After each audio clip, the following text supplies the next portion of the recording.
live for the Burning River Sportscast. And it's time for a very special live off-season, off-schedule, off-calendar, offshoot, super-duper draft special, spectacular.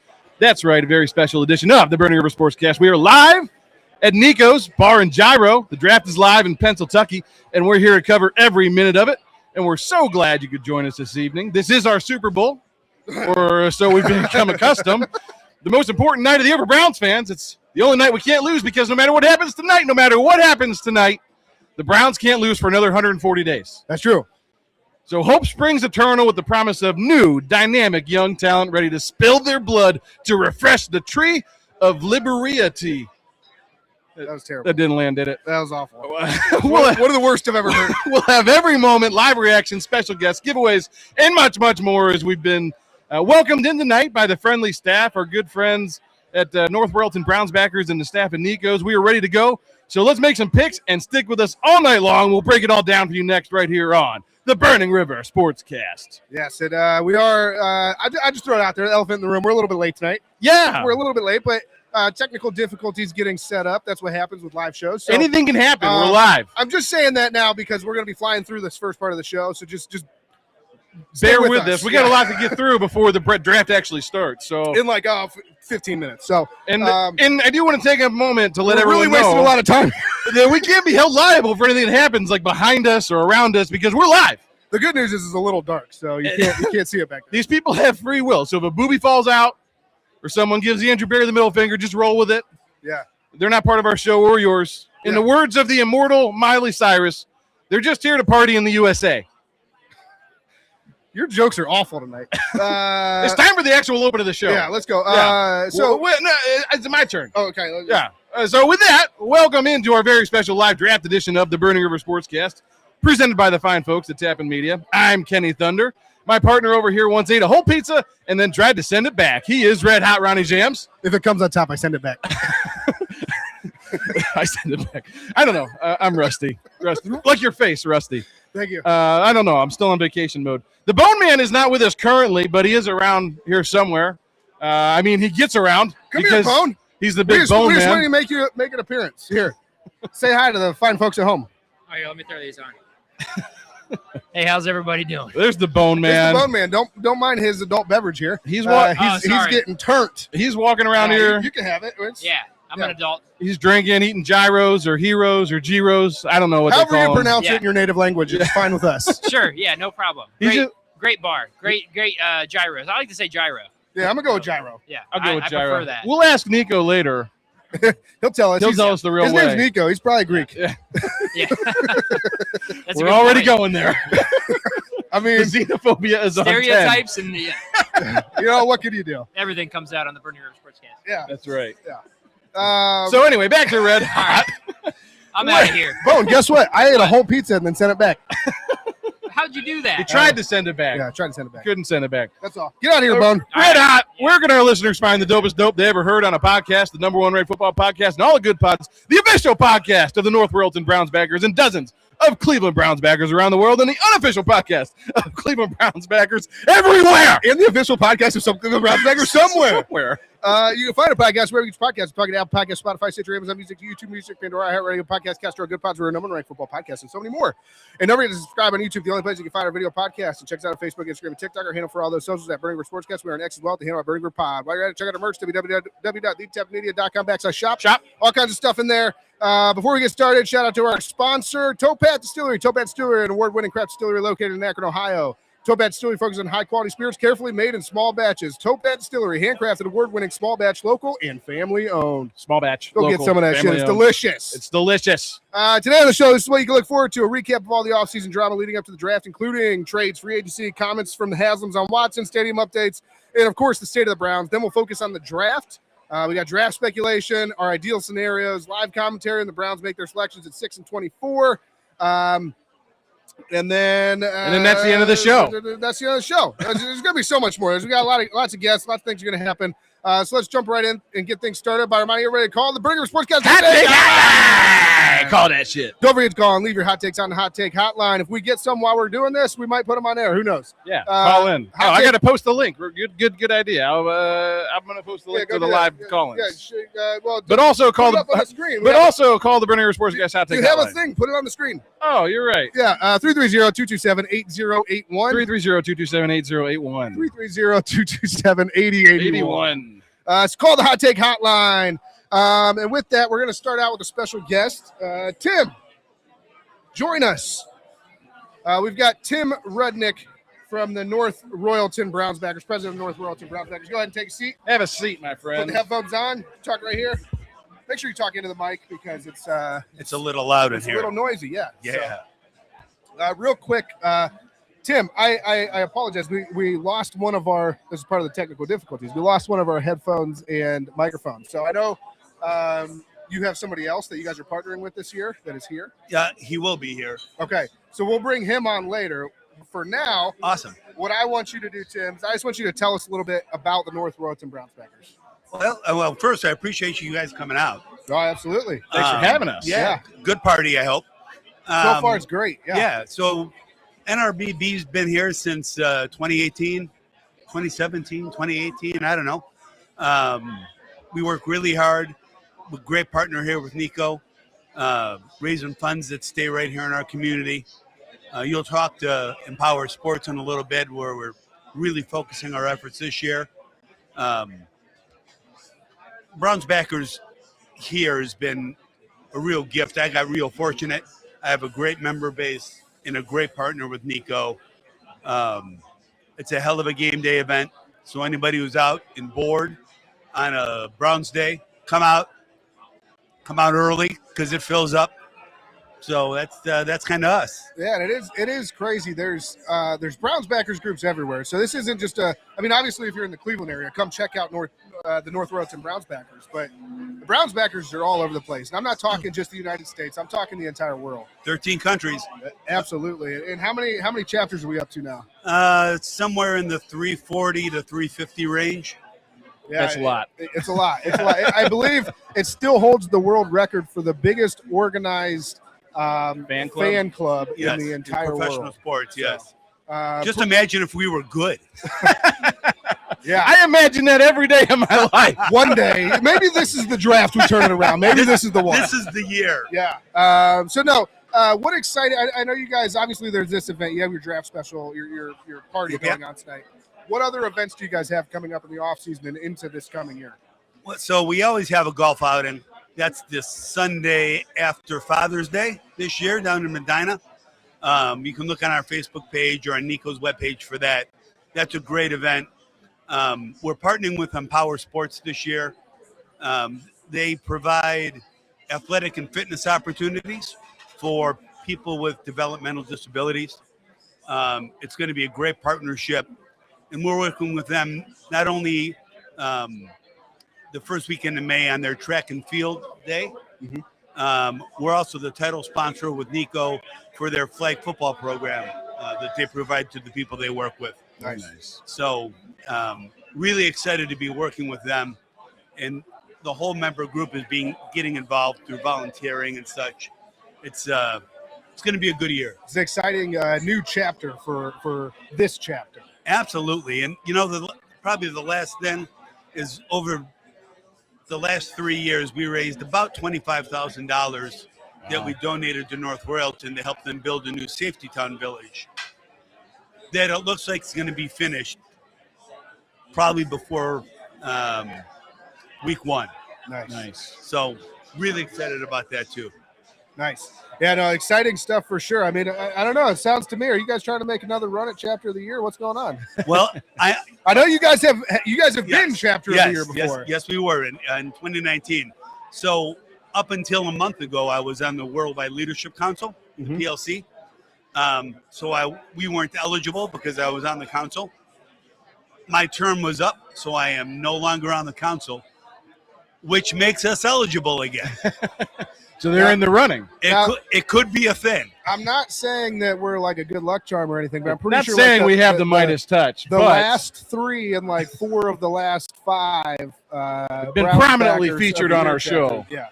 Well, we still have some great souvenirs from the last Club of the Year party here and over there, and the fire thing, and so we're ready to do that again. So we'll see. Stars align right, baby. Fingers crossed. We'll be pulling for you guys. I mean, you guys are doing great things here, and I know the community really appreciates everything that you guys are doing to raise money and donate to these good causes. So. All right, question for you guys. Sure. Uh-oh. What's your talk track when the Raiders trade the first overall pick? I think we just sit here in disbelief for a little while because it's Look, just not happening. I'm prepared for just about every other scenario tonight. That one I do not know what to do with. Yeah. Just in case. Yeah, Tim. Listen, unfortunately we do have to speed things up just because we were behind. 2 questions. One, what do you want the Browns to do in the draft? God, I don't want them not to suck. Fair. I'm a best player available guy, so if Love's there or if Downs is there, I think you got to take him, right? You have to. Don't hate it. We're not giving you much commentary on our end because we got some coming up there. And if they're not there, I'm more a Tyson guy than a Tate guy. I love Carnell Tate, don't get me wrong, but I probably go wide receiver before I go offensive line in round 1. Okay. I like it. Okay. And what I asked you what you want the Browns to do. What are the Browns actually going to do? Like that's what I want to know. They're going to trade down to 13, and they're going to take a backup long snapper. Isn't it wild? For the course. This is what we've gotten to. This is like we just expect them to do something absolutely asinine. Welcome to the new age of the Browns, right? New age, yeah, basically everything since 1999. So that's what it is. How long have you been a Browns fan? Since let's see, I was born. We won't say that. 55 years. Wow. So you have seen it all. Oh yeah, You've seen the Browns fail in every You've spectacular way. seen them go. Yeah. Yes, yeah. I saw good years. I saw bad years. I saw Ups, downs. really good years. I saw them gone. Yeah, that sucked. But yeah, I've seen a lot now. You reminded me it could be worse, right? They could be gone. Yeah. So at least we do have a team here. We do have a team. There is that. There is that, and we're going to have a new stadium. That's so true. There's that.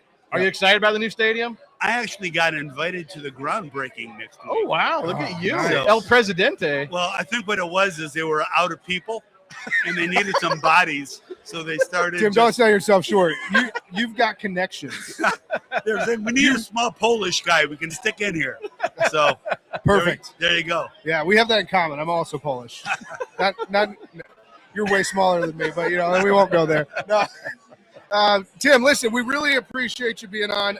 Like I said, we'll touch base at some point, I'm sure, later on. But we're going to jump into, actually, it's about time for Nico to come over and bring us some food, I think. So, all right, I'll go hunt him down. Yeah, go get him. Tim, thank you for joining us. Thank you for having us. All right. Glad you guys are here. Appreciate it. Thank you. That's Tim. Tim was here. We're about a couple minutes away here from the draft, so we're just waiting for things to get started. Looking forward to another special guest. We got special guests all night long coming at you. And then obviously as the draft gets underway, we will be giving you our thoughts on everything because that's what you came here for. Yeah. And right now what we're going to do is we're going to do a quick off-season recap. It will be interrupted by our food here shortly, but that's what happens when you're late. I was going to say this is going to be a really quick off-season recap. We're going to do everything in 64 seconds. No, we're going to do a couple things and then we're going to eat and then we're going to finish it up as we get through the first couple picks of the draft. So I don't know how I'm going to go all night without peeing. It's going to be good. But anyways, let's get into the offseason recap. The Haslams came out and said that it could still be a home run talking about Deshaun Watson if he plays this year and plays well. Are we still having this conversation? Yeah, it's been 0 days since we talked about Deshaun Watson. Where's our whiteboard? I mean, they said it. They literally about-faced on the entire thing. They came out and said it was a big swing and a miss. And he used another. Not only did he say it, he used another baseball reference to bring it back home and say, it could be a home run. I can't. I know. And Is it because he aspires to be the Guardians? He's like, I wish my team was good like the Guardians. And I keep seeing reports from, wow, let there be light. Yeah, see, I got Nico coming through in the clutch. I got you. They can see us now. See? Luckily, the light's more on you than it is on me. I'm much handsomer than you. I don't know about that, but you're not nearly as fat. That's true. You lost 120 pounds. 120 pounds but down, still fat. Yeah, that's right. Anyway, what were we talking about? Deshaun Watson. Watson. I keep seeing these reports that, especially with the mini camp going on, that he looks good and is taking kind of the 1 reps. So I don't know. I don't know if I can do this again, guys. It's live, so people are gonna do. They're just gonna. They're here. Playing a jukebox. We can't stop them. Yeah. But yeah, so that happened. Apparently, Deshaun Watson might be a home run still. I don't really know how. Even if he played phenomenal this year, was a Pro Bowler, and we went to the playoffs. Like, how does that make this whole thing a success? Anything short of winning the Super Bowl, I don't know. That's the only way. The AFC Championship. Maybe you get to the AFC Championship. I guess if you want to get technical, sure, there's a chance it could be a home run. But that is a small, minute possibility. Yeah, slim to none. It's slim to none. Stadium updates. We just talked about Tim going groundbreaking. I can't talk. Great news for Browns fans, even if you don't think so yet. The stadium is going to be phenomenal. Like I know everybody wants to talk about it, and they're like, I don't know, it might not be good, but it's going to be great. We're counting down the days now to day 1. Go live day 1. Yeah, once this thing is done, you'll see. You'll sit down in one of those seats for a game, and you'll be like, I see why they built this. And I'm already starting to hear rumblings of like some of maybe the neighbors that are going to be able to move into the plaza. So like it's going to be great for the entire community. Absolutely. So just get ready for that because it's going to be good. I'm ready. Next up here, key 2026 free agent signings and additions for the Browns. Sorry, I'm having trouble with my mic. We're live. We haven't done this in a while. Since the Super Bowl. We got Jenkins from a bunch of offensive linemen. We basically tried to overhaul the offensive line between re-signings, free agent pickups, and then our trade. So we got Jenkins as a center guard. He's coming over from the Packers, 2-year, $24 million. Likely start at center or guard, one of the 2 positions. Zion Johnson from the Chargers. We signed him to 3 years, $49.5 Probably million. overpaid for this one, but they need a new offensive line. We literally had nobody, so we had to get somebody. Strengthening the interior of the offensive line. And we're still not even sure about Joel Bitonio. I mean, he's gone. Maybe he's gone. He's kind of gone. We don't know if he's gone. He might be gone. He could be back. He could be gone. He could be back. But gone for now. This is free agent signings and additions right now. So, AJ, keep the show on track. How do I say this? Nico is here. Oh, Nico. Go ahead and throw your headphones on, Nico. And all right. Yeah, we're here. We'll come back to the offseason recap. We'll pause that because we have a special guest, the special guest tonight. This is the Nico of Nico's Bar. And how do you say it? Nico's Bar and Euros. Euros. We were saying gyros. Do you like? No. We can't Outside say of this place is gyros, and here it's Euros. Okay, I stand corrected. Nico's Bar. So is that a Euro? Is that like Europe? Like a Euro? Is that the? So to explain it properly, euro in Greek means circular. So we have it here on the spit, and it goes circular, and that's when we cut it. Interesting. We might have to take a look at that later. Yeah, we're gonna have to. I just want to see the spinning meat. We gotta see. I'm a big fan of spinning meat. It's right behind us, guys. And so no, the bar is fantastic. I understand you guys obviously are hosting all the watch parties on Sundays for the Cleveland Browns, for the North Rowan Browns backers. How has that been? Awesome.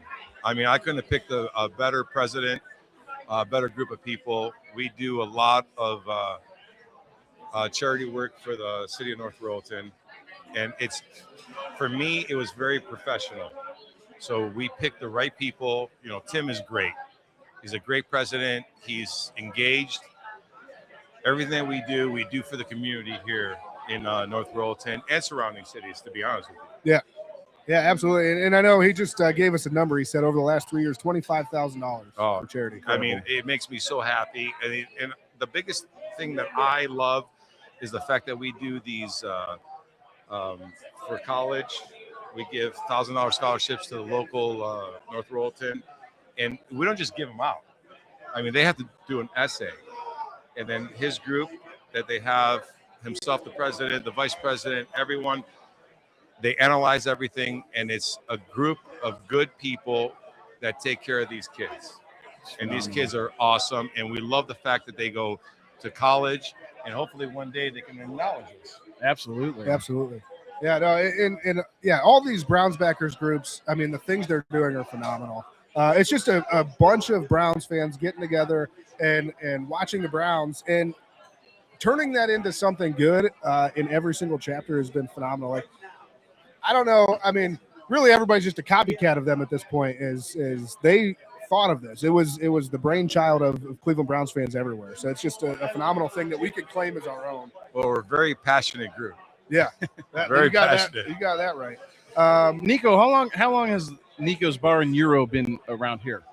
Well, in North Royalton, it's like 14 years, but June 1st will be a total of 34 years. Wow, that's awesome. Wow, that's you want to? That's 1 year younger than me. All right, so I'm showing my age right now. I wasn't going to go there, but I did. I was going to say he looks like the youngest one at the table. He here, really though. does. 56 years old, guys. He looks great. Way better than me. I lost 120 pounds. I'm still fat. Yeah. Oh, you look good, brother. Good for you. Thank you. Yeah. So do you have any other locations, or is it just this one? So we have the satellite locations, the to-goes. We have one in Broadview Heights, one in Brunswick, and one in North Richmond. Nice. And is there? What would you say to anybody that? Because I know, like, we got Kenny over here who's like terrified to try a Euro. Like, he's like, I don't know, I don't like Euros. Why? Right. I just never had one. I don't know. It'll change your life, brother. I mean, I might give it a shot tonight. We'll see. So, what would you say to somebody like Kenny? I mean, obviously it'll change your life, but is there any? Like, Well, you definitely got to try it. I mean, I'll tell you what I tell my kids. If you don't like it, then don't eat it again. But try it. Give it a shot. Now, do you still love Euros, even though you spend all this time obviously selling them, making them? Absolutely, yes. Is that your favorite food?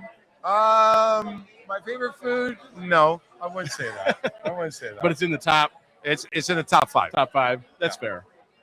all right. So, listen. Obviously, we're here for the draft. The Draft has started. The Las Raiders Vegas, are on the clock. Raiders are on the clock right now. But what's your ideal draft scenario for the Browns here? Oh my God! Listen, I'm a hardcore Browns fan. I always have been my whole life. So I just pray that they pick and do the right thing. Yeah. I don't want them going down 6 and 24. 6 and 24. So listen, all of us, we love our Browns, good or bad. So we just want the right pick. And obviously, I mean, these guys are coming out of college. They're young kids. So we want to pick the best person that we can to make the team better. Yep. For all of us. Yeah. For the fan base, for the Browns themselves. You know, Raiders, unfortunately, I'm going to say this out loud. It's my secondary team. So, I mean, is that going to be the right pick for them? I have no idea. It's going to be the pick, though. Yeah. It's gonna be the pick. I think so, too. So I asked you what you want the Browns to do. Basically, what I'm gathering is you want them to not mess it up. That's exactly what I'm saying. I'm very excited to be on site tonight because we've never done like one of these before. And when the pick comes in, there's going to be an audible either cheering or groaning or booing, based on what happens if the trade gets the pick gets traded or something. Yeah, absolutely. And so I guess my follow-up question to you, Nico, is going to be, what do you think the Browns are actually going to do in this draft? Well, I hope we get an offensive lineman. I mean, listen. Anywhere, or you want it like a good one? The little that I know about football, played football in high school, not in college. It starts from the line, offensive line, defensive line. If you don't have an offensive line to protect your quarterback or your running backs and give the quarterback time to pass, then it's no good. Yeah. Defense, same thing. Now we have an awesome defense. We have the last couple of years, which is great.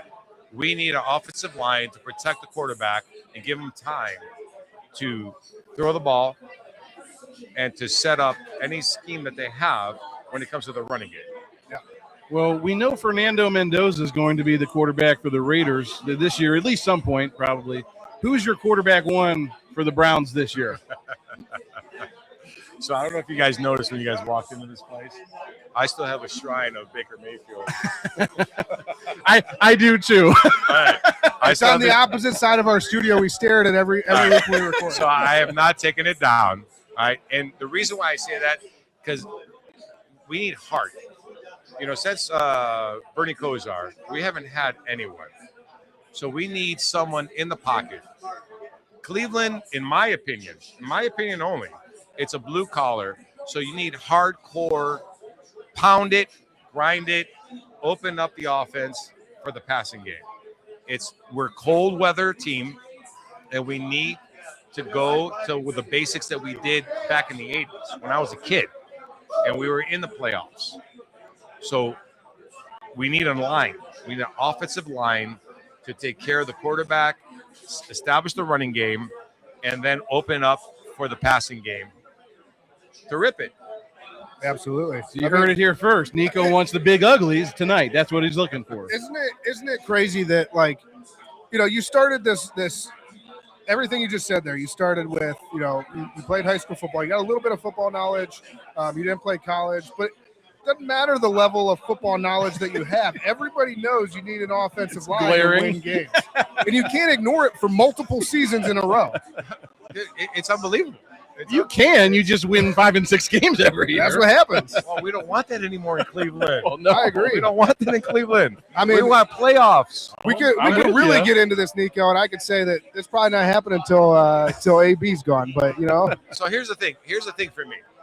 I get kicked twice a year, meaning on a personal level when it comes to the Browns, as a Browns fan, and then as a business level. So when they're not playing good, business sucks. Yep. So they leave. When they're doing good, you can't walk in this place. You cannot walk in this place. Yep. I open at 11 o'clock, and I tell my regulars, I go, 10:30, the doors are open in the back, and walk in. Yeah.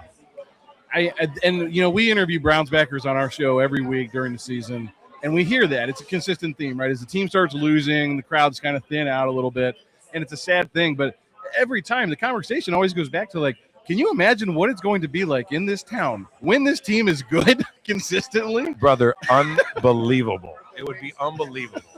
So my high school friends and mine, my senior year, we put a pool together. When the Browns are going to win the Super Bowl and go to the Super Bowl together. This is still going on? So we have a pot. Our pot is over $40,000. Oh, my God. Over $40,000. Every year we throw the money in. There's 15 of us. So when they do go to the Super Bowl, you guys can afford a ticket. One ticket. Now, back then it was cool. Yeah. But now, okay, so maybe we'll just go outside the stadium and have a couple beers in the parking lot. We still go, but we're good. We're good. Yeah, you can take the plane ticket out there. Yeah, we're good. That's awesome. Our food just came. It finally came.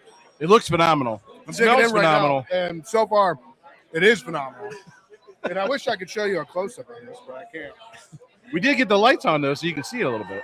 Oh, we got the first pack. Oh, there he is. Fernando Mendoza. He is officially here. No surprises there. Bone is serving us. Thank you, Bone. We appreciate you. Nico, can I just say, since the moment that we got here, and look, I know it's hard out there for small businesses all over. Hiring, it continues to be very difficult to do. Your staff has been so incredibly nice to us and just gracious. And and we don't deserve it. Yeah, we don't. Because, I was running around doing stuff, and I was short with people. Not that I was trying to be rude or anything, but I was just focused. And in general, we're not important people. They were just flying around, doing anything that we asked for. They were so nice and so on top of it tonight. It just incredible job putting together this restaurant, this staff. I can't stop eating this gyro. Gyro, not euro. No gyro. No gyro. You can't say it wrong when he's sitting next to you. I know. I got all caught up, and it was delicious. But listen, I've been very fortunate with my staff. It's a great community. All around. My staff, my average front of the house staff has been here with me for 12 years. Wow. That's amazing. That's unusual. Especially in the restaurant industry. I have family in the restaurant industry, and you don't keep people that long. No, it's very good. Yeah. So can I share a secret with you guys? Sure. So we're talking about the Browns. Yeah. It's not an official deal, but we're live right now. We're live. Know that, right? We're live. Okay. So it's not official. But we might have a Nico's Bar and Euros outside the new Dome Stadium in Brook Park. Oh, hell yeah. That is incredible. Hell yes. That's breaking news. We just broke news. Right now, exactly. I just gave you the diamond right now. That might be the most pivotal moment in this show's history. That is awesome news. When this, I'm going to speak it into existence. I know you said it's not official, but when this happens, can we do a live show from your grand opening? Brother, if you guys are not there, I'm going to be upset. Hell yes. We're coming back. We're coming back to We'll be Nico's. there. We will be there. That's going to be incredible. But listen, Nico, we really enjoyed you being on. We appreciate it. We are going to have to move on with the show, unfortunately, because the draft started, and we're not really covering it right now. But we do appreciate it. Like Kenny said, everything's been phenomenal. The food is awesome. I'm going to be chowing down on this. Kenny's going to be doing a show by himself for a little while. But, yeah, we will check back in with you later. Thank you so much for the accommodations. Well, I appreciate you guys coming here. I appreciate it. Thank you very much. You have no idea how much this means to me. And like I said, like you said, yeah, breaking news. Baby. Breaking news. Breaking Pivotal news. moments Breaking news. happen here Absolutely. first at Nico's And- with Nico. And I will promise you guys, when this does happen, I want you guys at Nico's at the stadium. Book it. Absolutely. Book Grand it. opening, day one, Burning it. River Sportscast, Nico's, match made in heaven, Euros for everybody. I know what I'm doing in 2029. Thanks a lot. Nico. Gentlemen, thank you very so much. much. Thank you guys. Appreciate it. Pleasure to meet you. Thank you. Pleasure meeting you guys. Thank you very much.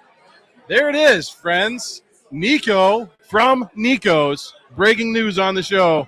Fernando Mendoza, that's old news. That's all news. That's old news. We're not even going to talk We're about on it. to Nico's. We got way bigger fish to fry now. Absolutely. Wow. I didn't know we broke news. We officially are breaking news. I thought we were out of that game, but now we're back in. What are we doing now? I got food here. I'm trying to eat. I'm so distracted, and we are live, and I don't give a shit. You know, on the radio, guys, this isn't easy. Like on the radio, when this happens, It's like 175 things going on at once. they go to commercial breaks. Pick is in. The Jets pick is in. They go to commercial breaks. They step away. They can go to the bathroom. We are live, and we're on the air. We're just for like 4 hours. we can't just leave. Stuck with us. We can't leave unless we put up like an away message. Like if you're at work and you need to put on your IM out of office. Yep. Do you want to continue covering? Come back in 15 minutes.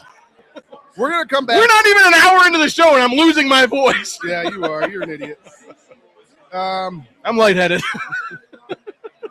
We skipped over What's a guest. We should what's probably next get back on to the it. agenda? The New York Jets pick is in.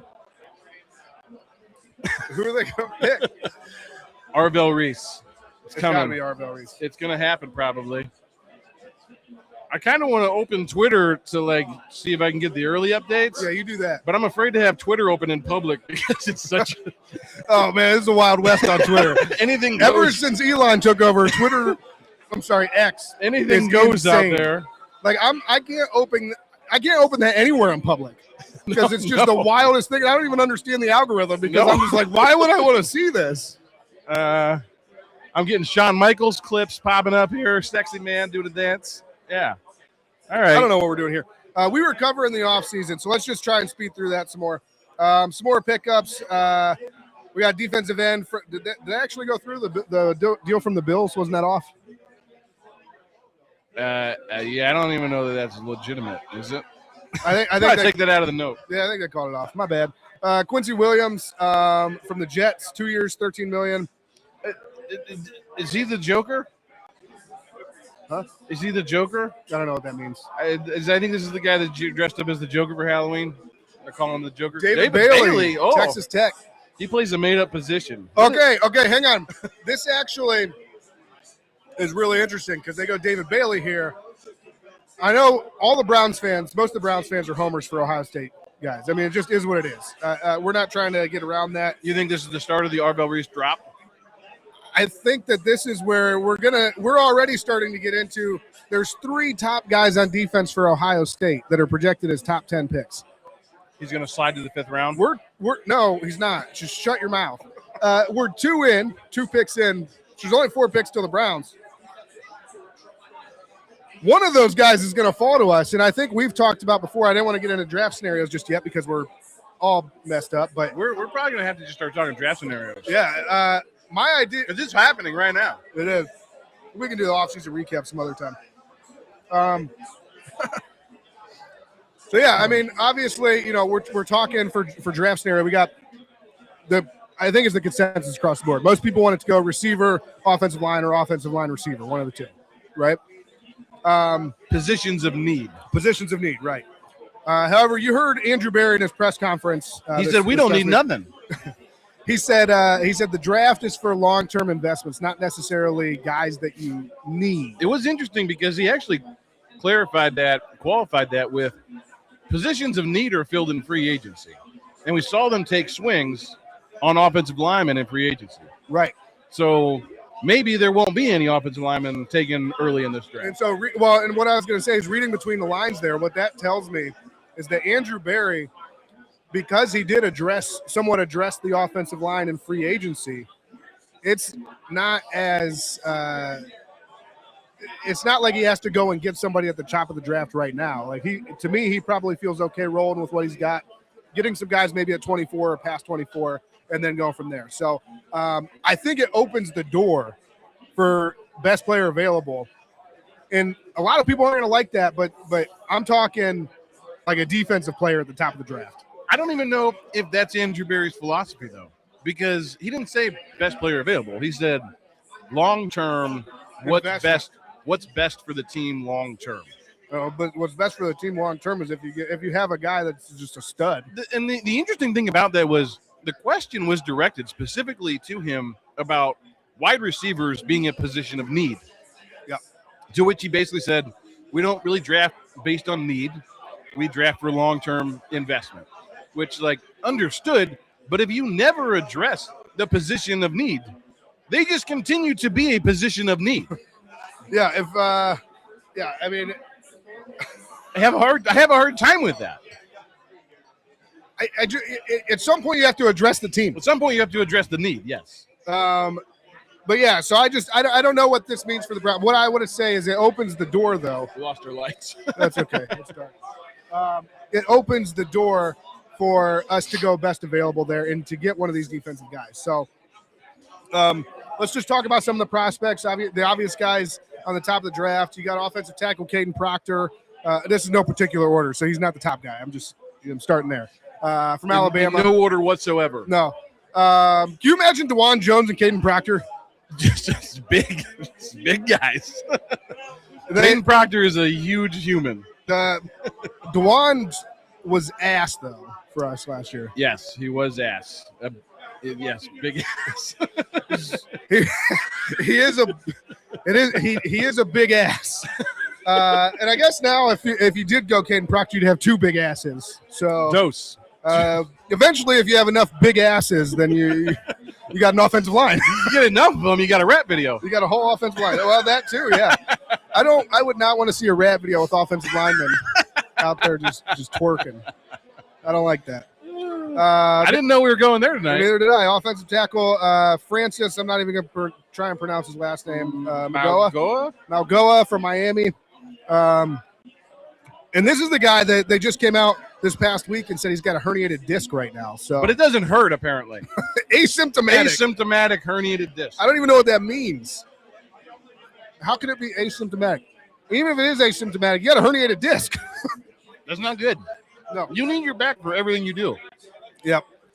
Next up, Caleb Lomu from Utah, offensive tackle, and we'll get further into some of these guys as they come up on the draft board here. But you got the obvious for us, at least in my opinion, is Carnell Tate at the top of the draft board, wide receiver, Ohio State. Here's the thing, right? If you draft Carnell Tate, no one's going to be mad. No one's mad. Arizona's pick is him. No one's going to be mad for at least 3 or 4 years. Right. I mean, he would have to come out and really be bad. Like, never play. For people to go, you spent a sixth pick on this guy? Yeah. So to me, yeah, and because of all of this, to me, he's probably the safest bet at number 6. It addresses a need, and he's one of the top players available. Can I float a theory? Sure. Andrew Berry might have a plan tonight. He might have a lot of plans tonight. Here's what I do know. People around Andrew Berry are losing their jobs.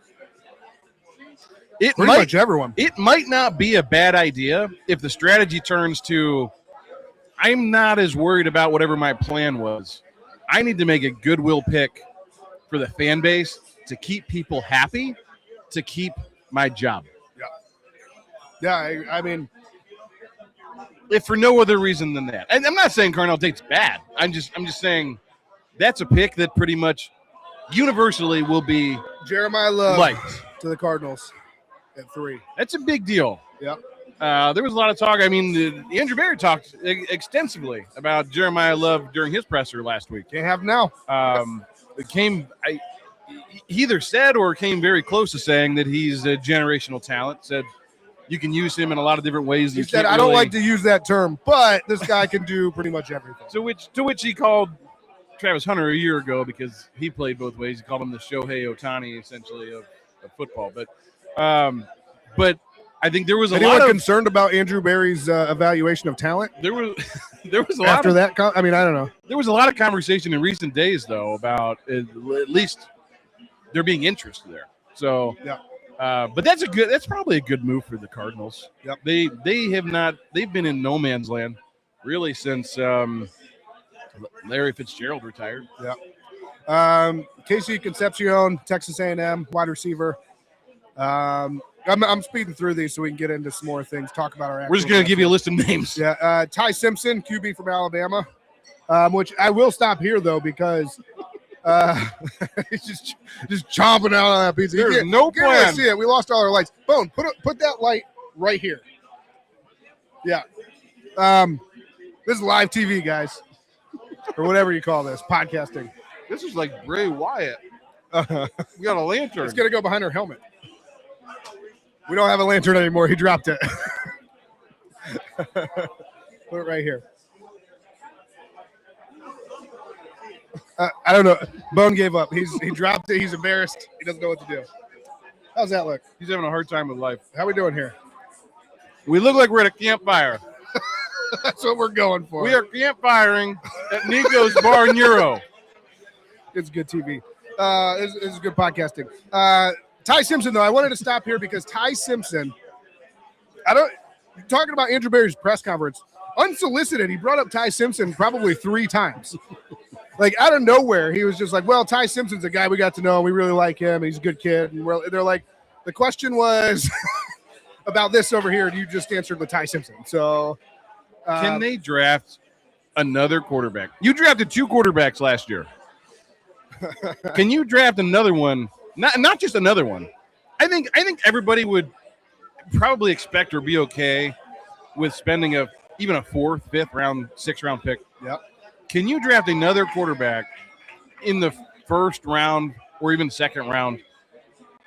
Don't be surprised if they do. I mean, I'm just saying he brought it up unsolicited. He talked glowingly about how they love Ty Simpson. He's the son of a coach. He studies harder than everybody. He waited his turn at Alabama behind 2 great quarterbacks, and he did it the right way. And he just extensively about Ty Simpson. And Mary Kay Cabot, who we make jokes about all the time about what she's doing in the Browns facilities, which is relevant right now, but we won't go there. Oh no! But anyways, news story of the week. Yeah, Mary Kay Cabot has been calling for them to take Ty Simpson at 6 for like a month now. She would love to see it. Yeah. So, here's what I do know. I don't know a lot. No, you don't know anything because you're a brainless idiot. I can't even cut this chicken tendy. Here's what I do know, Ronnie James. Is when I listen to Andrew Berry talk, he talks very intentionally about players, about draft picks, about cap money, all as resources, that they're finite resources. Very methodically, he talks about them being resources. Just kind of dehumanize the entire element of it. It's just, these are like you're playing Catan. Yeah. Andrew Berry's playing Catan at the NFL level. Gotta get more stone and more more iron ore. Yeah. And I just don't think you can make any sort of logical case that I can spend 3 picks on quarterbacks that I'm not sure about in a 2-year span. If that's how you're viewing, if that is your worldview. Yeah, I mean, I'm not disagreeing.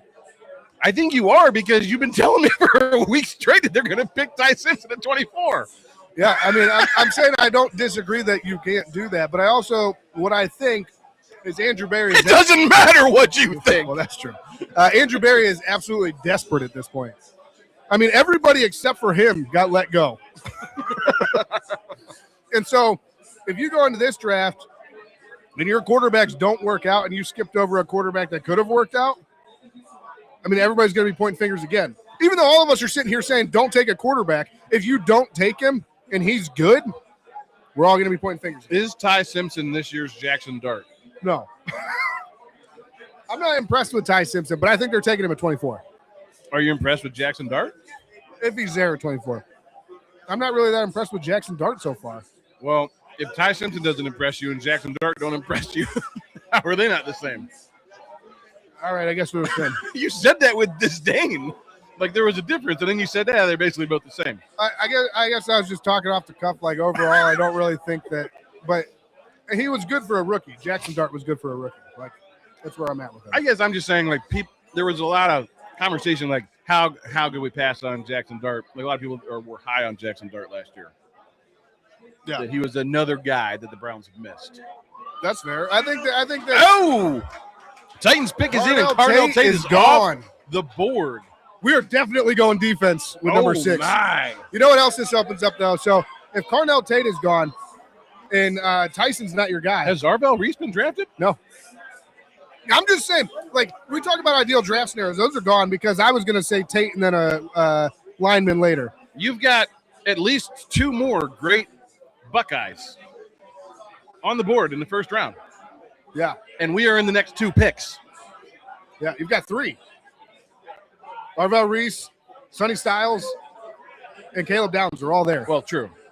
And just seriously, I know people will hate on that. They don't want to see defense in the first round. They don't want to see defense at the top of the draft. But we're talking best player available. We're talking what makes this team better. And, I mean, think about an Arvell. We'll start with the linebackers. Either Arvell Reese or Sonny Styles out there with Carson Schwesinger just tearing it up on the defense. It gives me whatever the opposite of nightmares is. Yeah, like we give that to everybody else.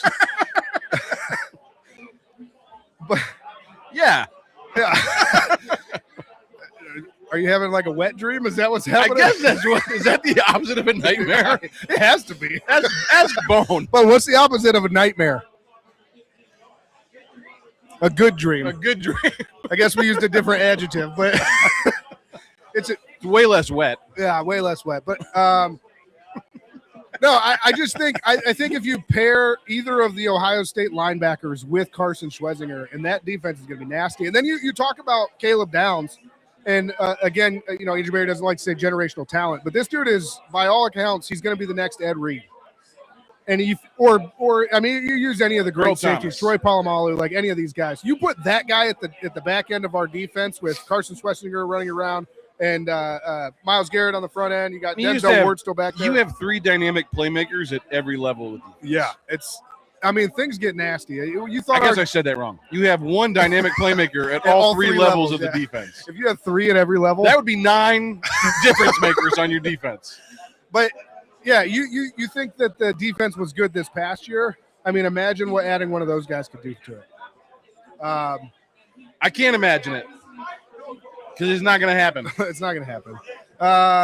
But yeah, I mean, I don't know. This whole Carnell Tate thing has me shook because something's blowing up. What's blowing up?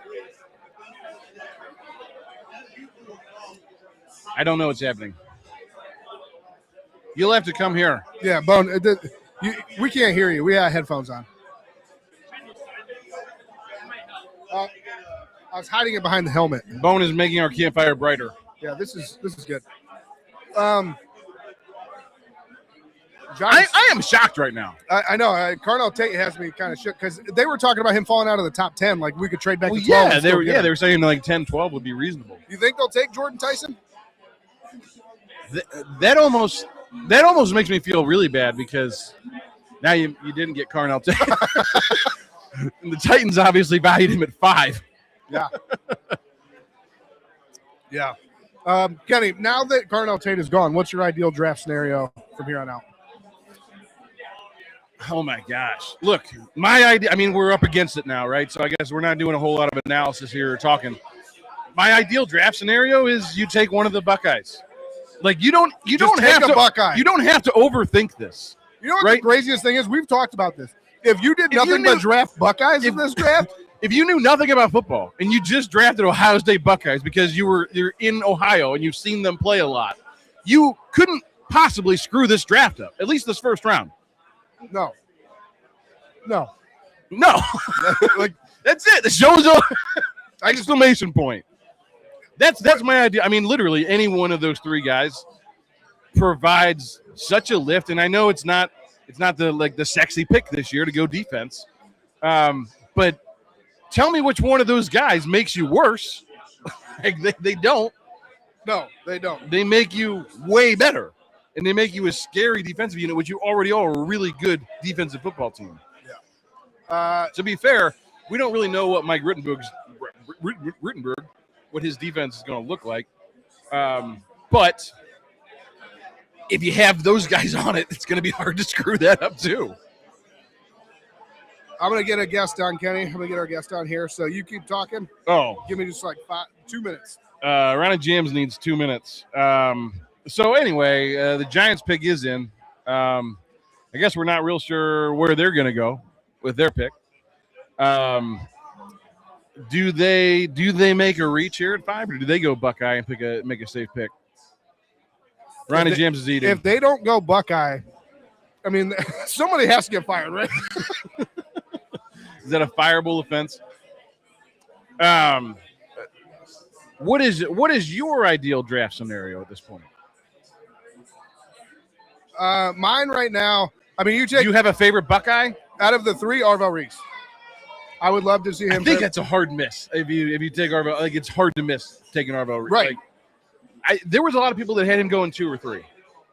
Right. That's what I'm saying. So to me now, with the way things have shaken up, with everything at the top of the draft, I mean, that's what I do. Is I go shaken, not stirred. Yeah. I go Arvell Reese, and then I would probably go receiver. We didn't address receiver like at all in free agency. We at least got some linemen. We got Jerry Jeudy. Great. What did I say to you as we were driving over here? As we were driving to Nico's, I said the last time they really invested heavy draft capital in a wide receiver was Braylon Edwards. I mean, I guess you drafted Corey Coleman, but that didn't count. But Braylon Edwards, I forgot when they drafted Gary Coleman. Who drafts a 5'8" receiver and the 5'7" receiver or whatever he was in the first round? I don't know. But what I'm saying is the last time they drafted a receiver high, he ended up, look, like him or hate him, he isn't an all-pro or Hall of Famer. He's maybe one of the most prolific receivers the Browns have ever had, which is very sad. But it's the truth. He had 1 or 2 decent years, which makes him one of the best since '99. It's bad that like the best 2 receivers the Browns ever had are Braylon Edwards and Josh Gordon. That's what we got. Yeah. Now, to be fair, they have changed the rules. Josh Gordon could have been a superstar, but smoked a lot of weed, so he could not stay off the dope. No. Do we have a special guest joining us, or? Yeah, he's on his way. He's on his way. The pick is in for the Giants. Yes, the pick is. we've said this. Look, I'll say this. I don't like Pittsburgh, but everything looks nice tonight for the draft. Looks like they picked up the trash. They actually have. I was there a few weeks ago, and they said they've spent an inordinate amount of money picking up trash to make it look like it wasn't a trash hole in Pittsburgh. So, we don't give a damn for the whole state of Pittsburgh. And the Giants pick is in. It got quiet.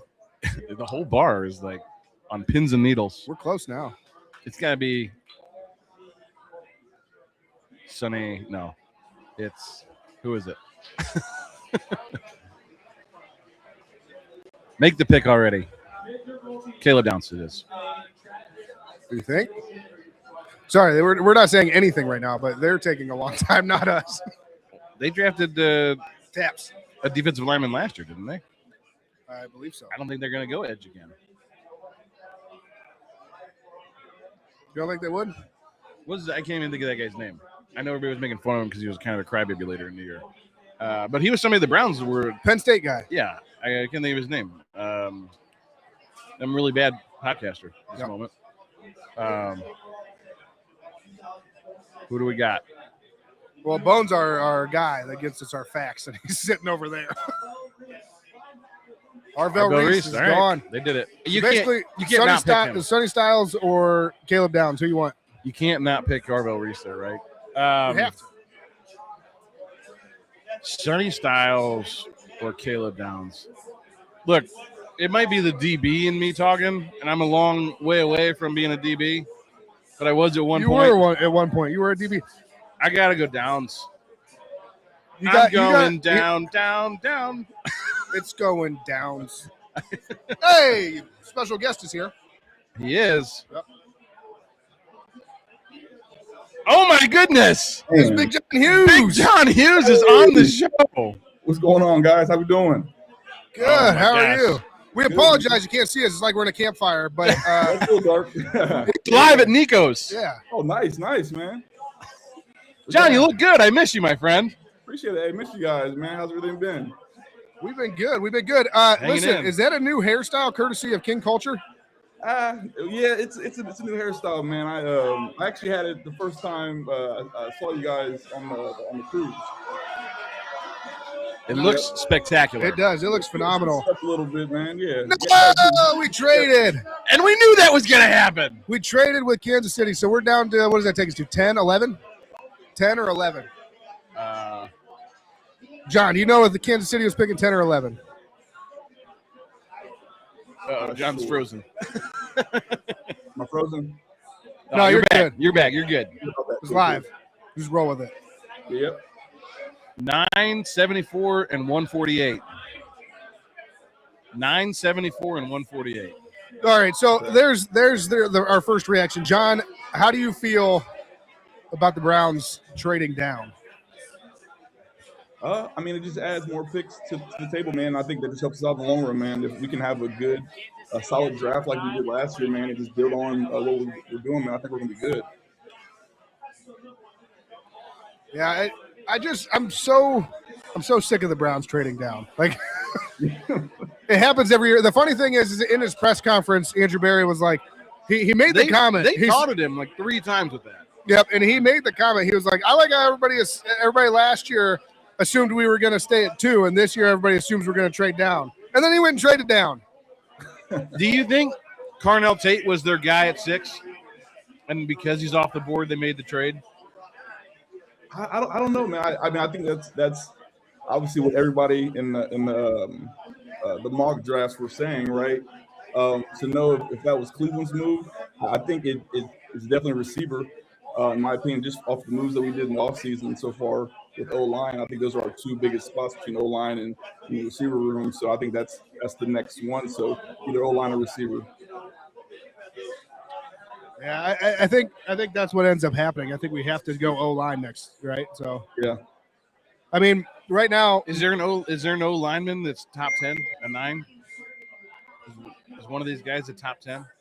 I don't know. I mean, who's your favorite offensive lineman in the draft, John? It was the guy that they had talked about. What was his name?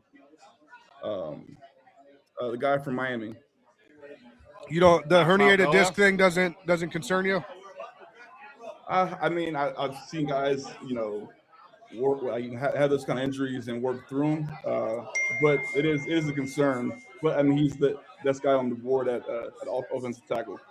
John, have you ever herniated anything? I'm sure I have at some point, but no, I'm just kidding. So, I mean, you said that it is a concern, but you've seen, people kind of battle through it. You've seen injuries in your time playing and everything. So guys that I played with, I know for a fact had some issues going on back-wise. And, I mean, it's something that you figure out, unfortunately, you know what I mean? You work through. Do you – I guess, I mean, what I'm trying to get at is does this linger his entire career, do you think? Do you think it's something that's going to pop up every now and then you cause him to miss time?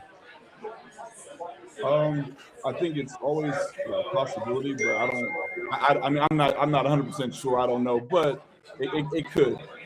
You can't. I guess you can't really draft on possibilities, right? Well, I guess that's the whole point. Yeah. Well, I mean, at the end of the day, right, everybody's a possibility. Yeah. But when you throw that in, I mean, at that pick, I think you go best offensive lineman on the board, right? Whichever the Browns have on the board. Yep. Yeah. Kenny, you got a favorite offensive lineman here? Or you think we're still going receiver? I mean, you might still be able to get one of these defensive guys we were just talking about. Oh man, short delay. He goes early. Yeah. Kansas City really wanted a cornerback. Wow.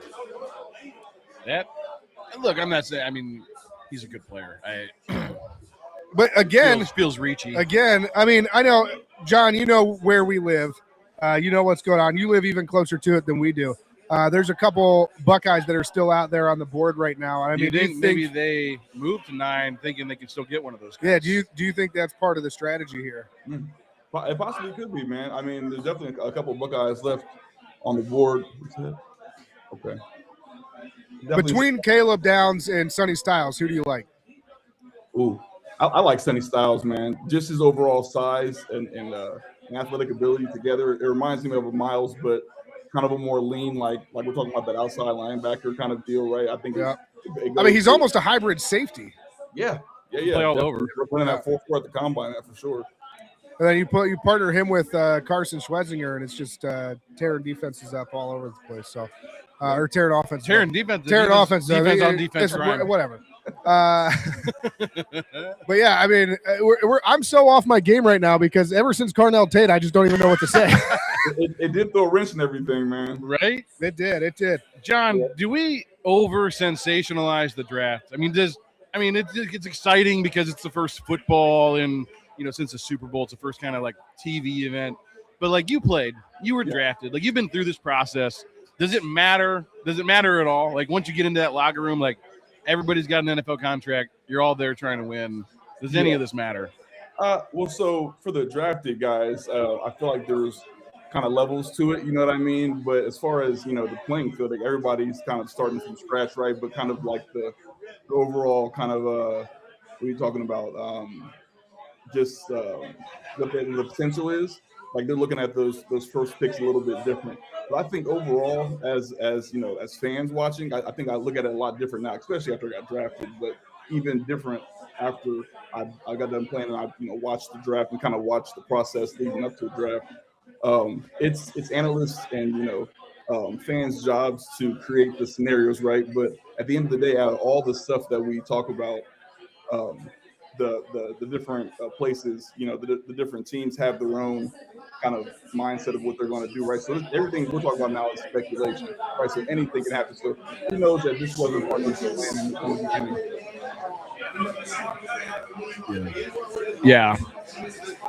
I just, to me, it's like, I think we all get excited about it as fans, but I'm just like, and I know that there's money involved, right? I mean, the first rounders have better contracts and things as you go down, but it's like, I feel like once you're playing ball and you're just with your team. Oh yeah.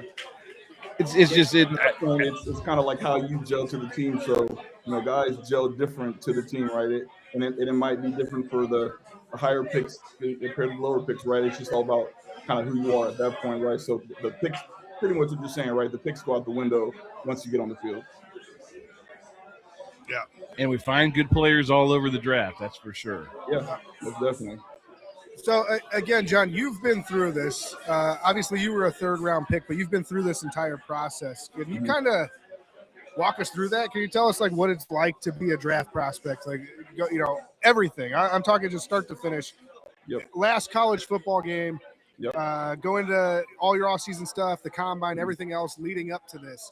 Can you tell us what it's like to be that draft prospect and how you feel kind of waiting to hear your name called? Yeah. So every guy has their own kind of experience, right, going through the draft process because, we all have those predictions of where you're supposed to go from, like, the end of your college season, but, like, before the combine, before everything else, right? So off of that, I didn't know if I was going to get a combine invite. So for me to get a combine invite, man, it was like, the best thing in the world for me. So the way I approached my training, was out of the roof, man. Like I trained twice a day, and leading up to the combine, I actually tore my hamstring maybe like 2 weeks before the combine, and I was running the 40, and like the last maybe like 3 yards, I popped my hammy.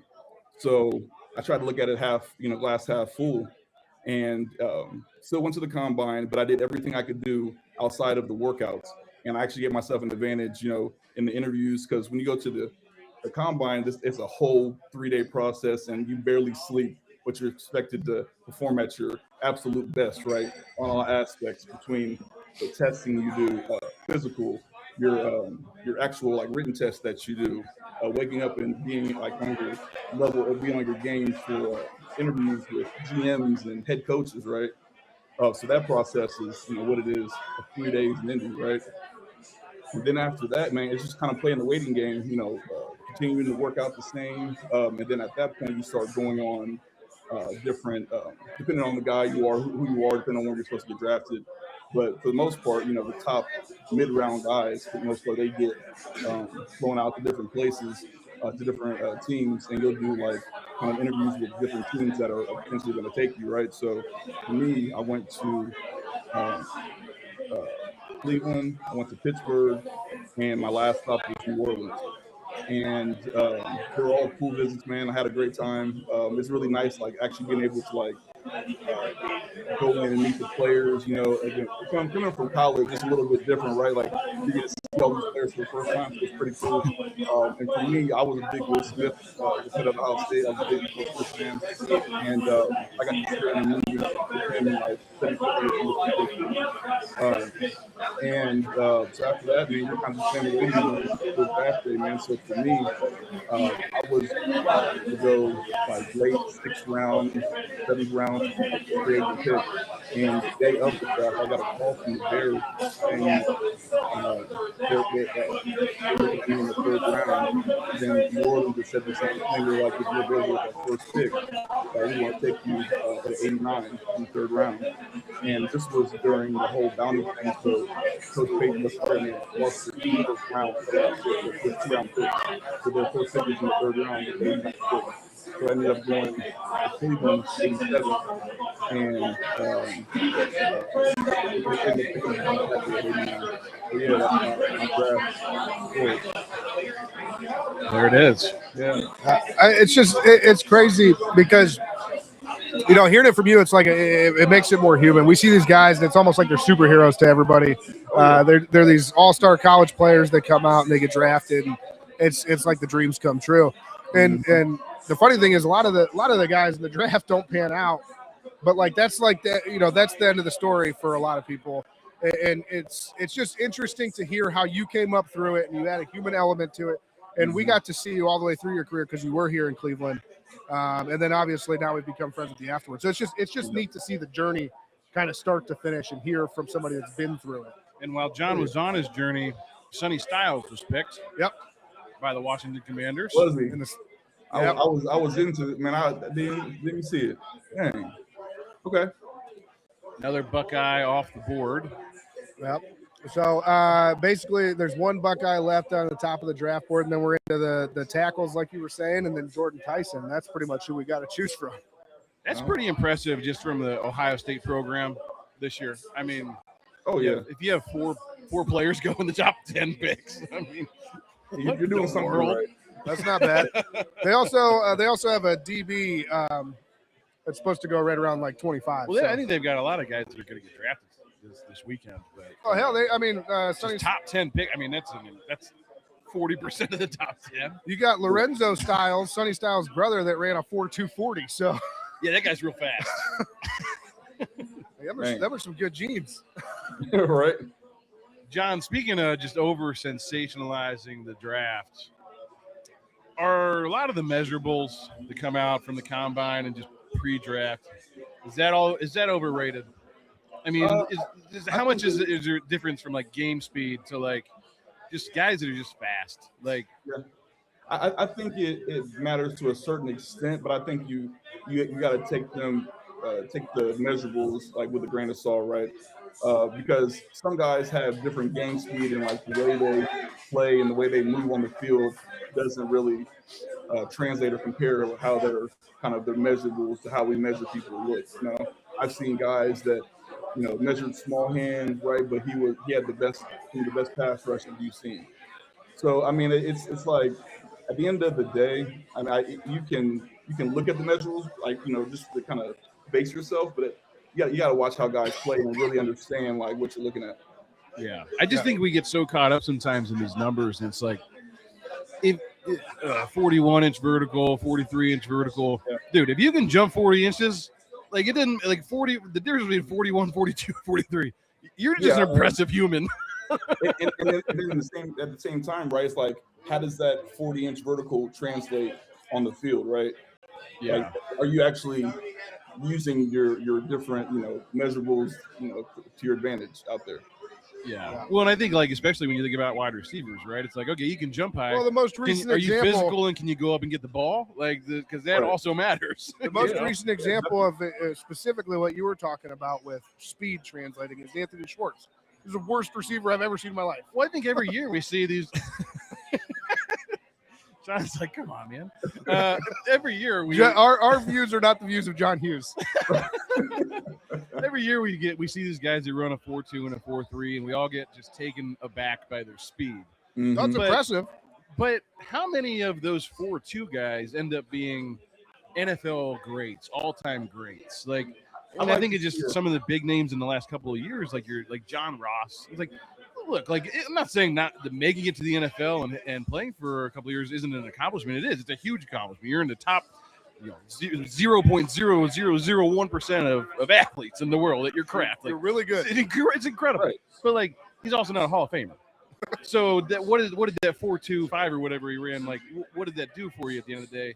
Because there was a lot of guys that were drafted in that same draft that probably ran 4.4, 4.5, 4.5.5 that got drafted later that went on to be very productive in the NFL and play for 8-10 years. Right. So, and I was going to ask you, Kenny. So, what's your marker for a first round being successful? Like, what does success look like for a first round pick?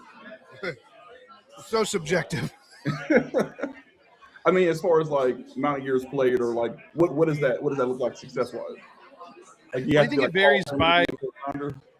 I think it varies by position a little bit because, if you're taking a quarterback, I think, especially like a top 10 quarterback. Yeah, if you're taking a top 5, top 10 quarterback, like you're expecting that guy to be the franchise. So you're expecting longevity. You're expecting consistent production, right? And leadership. He's also kind of the CEO of your team. Like, there's a lot of expectations on that guy. Whereas, if Carnell Tate was drafted in the first round at 5, if he goes out and has 5,000 or 6,000 yard seasons, like, pick worth it, right? He could retire after 5 or 6 years, probably, if he win 1,000 yards. And you go, this guy was incredibly productive, even though he didn't play that long. Yeah. He was, awesome. Like, I don't know that you have to be. I think sometimes our expectations are way too high for these guys, especially with first rounders. I agree. We're expecting all of them to be a savior of a franchise, and making it to the NFL is hard. Yeah. Playing in the NFL is hard. Playing at the NFL at a high level through injuries, through and I'm not telling you anything you don't know. You did it, but like all those things are hard. I like how you're telling the NFL player, you're like, do you know how hard it is to make it to the NFL? So then to be an elite talent also is like a whole nother level, and I don't know that it's a reasonable expectation to have. No, especially when some of these guys are coming out of here 21, 22 years old. It's like put so much. It's completely unreasonable. In addition to that, I think that the average fan just truly does not understand how unreasonable the expectations are on like hit rate on first round picks. Like the hit rate on a first round pick is like less than 30%. Like not a lot of guys work out. Like they just don't. Yeah. And people don't understand that. They think that if you have a first round pick, you need to nail the first round pick every time. Yeah.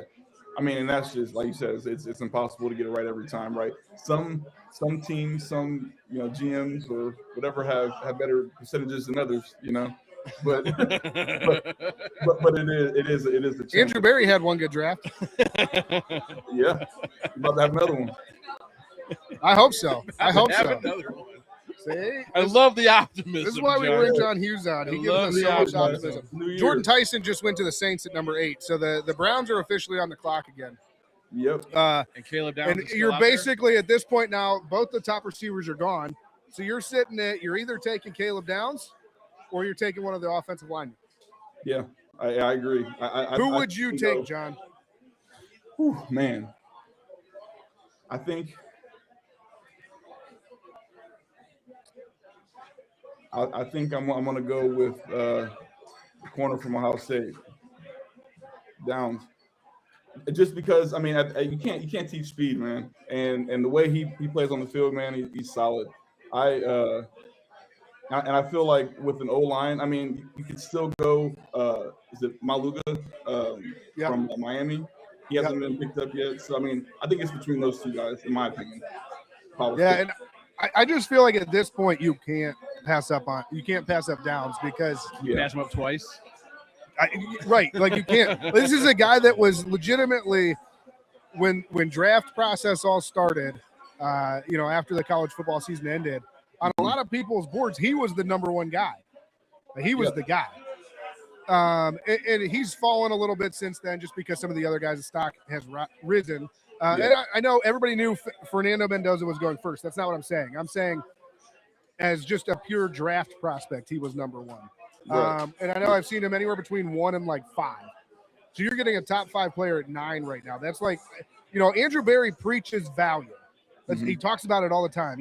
You mentioned it. He completely takes the human element out of it, and he talks about everything like it's an asset. We are going to make a pick. The pick is in. Yeah, the pick is in for the Browns, but he talks about everything like it's an asset. And to me, if you're trying to, what was his term that he used? Maximize long-term value. He used a specific, it's like maximize value, but he used a specific term. If you're trying to do that here, the best way to do that long-term is by going Caleb Downs. I don't know how you pass him up. Yeah. Yeah, no, I like the pick, man. I think it'd be a solid pick. I mean, can you imagine a Troy Polamalu or a Ed Reed or one of those types of guys at the back end of our secondary right now? Yeah. I mean, I will say this, like, as the draft got closer and closer, the more I thought about it, and as much as I wanted one of the top flight wide receivers. They're gone. They're gone. You don't even have to worry about it anymore. As much as I know we need offensive linemen, I've been thinking, I mean, I had told you probably a week ago, I was like, what if they did get like a Downs? Like, that would be incredible. Like that, and it's not, no one is thinking about the defense right now because the defense is already so good. But if you add another dynamic playmaker, like, you're that much better. Yeah. I just we've talked about this at length, Kenny, not on air, but I guess we'll talk about it right now because we're way behind. But offensive linemen, none of these guys to me are worth a top 10 pick. I just think, like, to me, offensive linemen, if you are going to pick a guy in the top 10 at offensive line, that guy has to be a 10, 12-year starter. When John asked about, like, how would I define it as a successful first-round pick?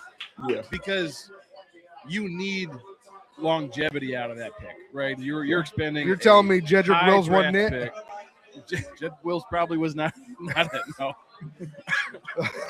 I like how John just laughs every time I call someone out. He's just like, I'm not saying nothing. But I just think the bar is actually almost higher for those guys because, you can watch wide receivers make freak plays, make one-handed catches. You can watch running backs run. You can watch defensive guys get sacks. Offensive linemen just got to be steady. Offensive linemen, people don't pay attention to offensive linemen unless you're like an offensive line guy or you play offensive line. You don't pay attention to them. So it's especially skewed here because we had Joe Thomas and we had Joel Bitonio. And most people aren't looking at kickstart and technique, and like they aren't thinking about those things. So I don't know if most people can even analyze offensive line. The one thing that I know that I need that guy to do is be available every week for a long time. For offensive line, you're almost looking for just that grit, like the guy that just like plays through it all. You know what I mean? Like Joe, man. Like he probably like in his career, man. Like how many snaps was it again? Like that's the kind of guy you need at O-line, the guy that plays through it all. The pick is in. I'm about to hear it. Yep. Let's see what the bar does. We'll quiet down.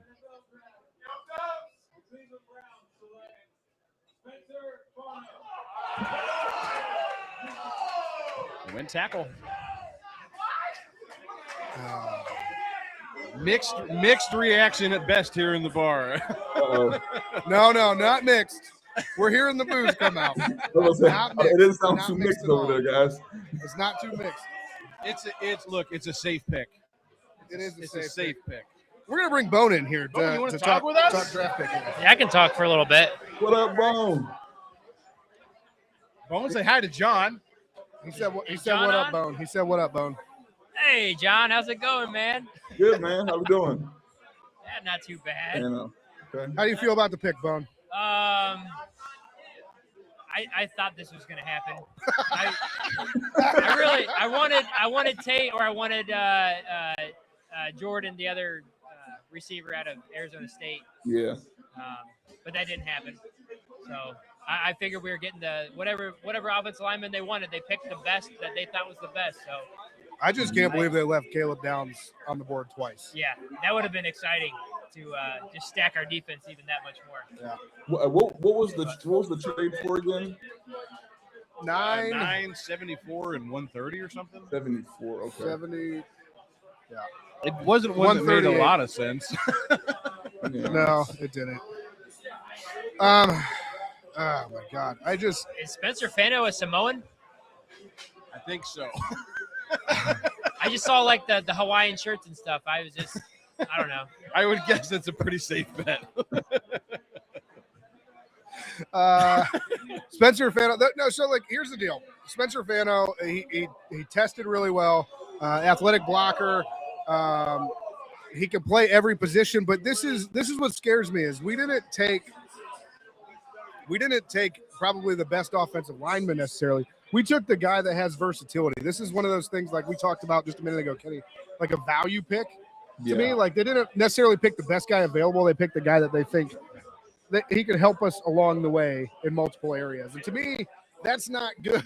So is he not projected to be like a left tackle, or is he just like somebody who can play anywhere? He can play anywhere. He's a 5-tool lineman. Okay. Mm-hmm. I just think, look, we just went through this experiment last year with Travis Hunter, and I know that that's a little different. He played both sides of the ball, but I think this goes right back to the heart of everything that I was saying, which John knows very well. The NFL is really, really hard, and I think when you get to that level, if you don't specialize in something, it's so hard to move from the left side of the line to the right side of the line, from the right side of the line to, like, I don't think there's a lot of guys that are super successful Hall of Fame type talents that spend their career going back and forth playing inside, outside, left, right. There's not a lot of those guys. No. When you think about the stalwarts that have played 10 and 15 years in this league that are Hall of Fame guys, they were specialists, and that was fine. You need that in that because you have to be so good on every play. I don't know. I'm mixed on it. Well, so and kind of what you're talking about, right? So like for guys like that, they have a strong side, right? So they'll probably play him on his strongest side, and then they know having the ability, with that value of being versatile, being able to go play guard on the other side, right? That gives them a lot of value. But they're going to play his strong hand, though, whatever it is. But didn't we try Jed Wills' strong hand? Yeah. I was muted. I was laughing, though. Yeah, Jed Wills was that guy. He could play anywhere, except he could play nowhere. And look, guys, I get it. As a Browns fan who has seen, we've had some really great offensive linemen come through Cleveland in the last 20 years. Antonio Thomas, Alex Mack, like some of these guys, like really good players. Oh, yeah. I've also seen a lot of, depth guys, backup guys, and we've seen a lot of permutations of, hey, how many different offensive lines can we go into a game with this year? There's about to be 40 more this year. Right. Yeah. So I get the need to be able to have versatile guys that are able to play in different spots. Mm-hmm. But I think you're almost planning for worst case scenario instead of planning to win, right? You're like, Yeah. I know I'm going to need this guy at 2 or 3 positions potentially. So let's take this one. And it is funny because it doesn't mesh at all with the press conference from Andrew Berry. He says, we want to draft not on need, but on long-term investment. Well, to me, I'm with you. It sounds like he drafted because he's like, we have a lot of holes on the offensive line. This guy can fill all of them. Right. Wherever the hole is, that's where this guy goes. That has to be on a T-shirt somewhere, right? Wherever the hole is, this guy goes. I mean, I don't know. John, we are going to keep you here all night. We don't need to keep you to 24 because you don't want to hang out with us that long. Let's be honest. Do you have a pick you want to see at 24, John? Huh? You said what? Do you have a pick you want to see at 24, or at least a position group you want to see him address at 24? I would say receiver at this point. I feel like offensive line has been addressed, at least, before other needs need to be addressed. So, yeah, receiver for me. Will you be disappointed if they go tackle again? Surprised? No. Hurt? A little bit. Yeah, that's why we love John. He's always keeping it real with us. We all want the sexy pick, but offensive lineman just ain't it. Yeah. John, one more thing before you go. Just a quick free plug here. Why don't you tell us a little bit about King Culture and all the exciting things you guys have going on right now? Yeah, man. So King Culture Barber Studio, it's a barbershop my business partner and I started back in 2019. Been open for almost 7 years now in June, but it's a multicultural shop. We serve multi textures of hair, and it's been going great, man. We have barbers and cosmetologists, and we're continuing to grow, man. And John, I believe I know you have some news coming up. Is that news that can be shared yet? Not yet, but I would love to talk about it on here with you guys when it does. Soon, when the time comes. The bottom line is that if you want to look as fresh as John Hughes always looks so good on our show. Get yourself to King Culture. Man, appreciate it. I mean, you got like 3 foots here, and then you got John Hughes on the other end of the call. I don't know why I called him foots instead of feet, but John, you're as handsome as ever. Thank you so much for joining us today. We appreciate all your insight. Wait, one last question. Else? Speaking of, you talked about John, you can't leave yet. Nope, you can't leave. You talked about King Culture. Speaking of grooming, when are we going to schedule to get Kenny's butthole waxed? Ooh, man. Well, whatever you guys figured out, man, let me know. And we'll figure out some dates. John is all about. John is going to be here for that. I don't know. Does John really want that at his shop? Oh yeah. No, it's not happening. Okay, all right. They stay above the shoulders, I don't know. That might be something to learn as the barber college, man. Like, yeah. But that's it, John. I don't. You probably have horrible images in your head right now, so I'm just going to leave you with those, and I'm sure we'll have you on again soon. John, we love you. Thank you. Appreciate it, guys. I'll talk to you. Take care. Later, John. John Hughes, Browns defensive tackle. John Hughes, big John Hughes, joining us on draft night here. Love John Hughes. So John has left us now. We'll go back to our campfire. It's like an episode of Goosebumps. This does feel like an episode. Are you of afraid of the dark?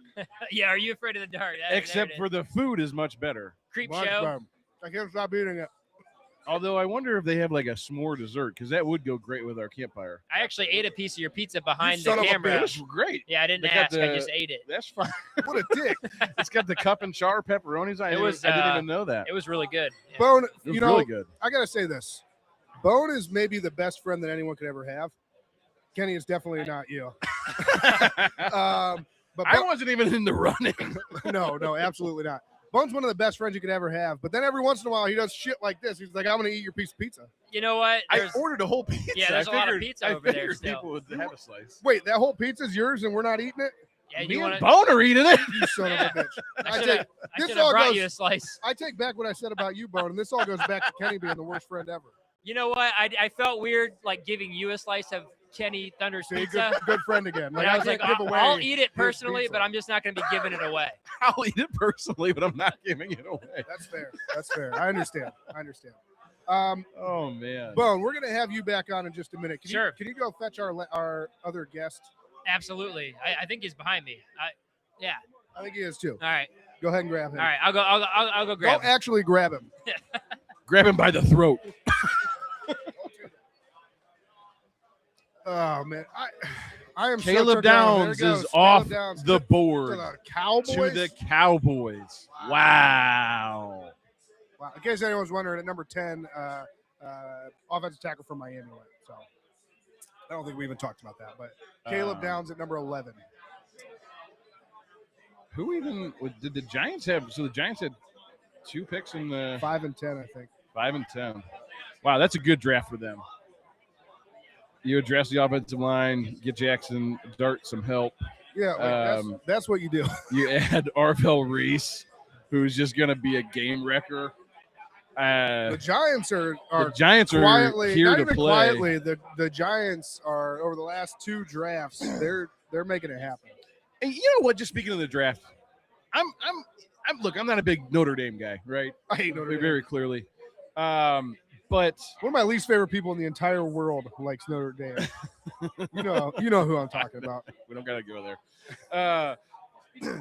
Good for running backs. Running backs all over should be proud tonight. They should feel good about themselves and their life choices, especially if you're a young running back, because the NFL has devalued the running back position over probably the last decade.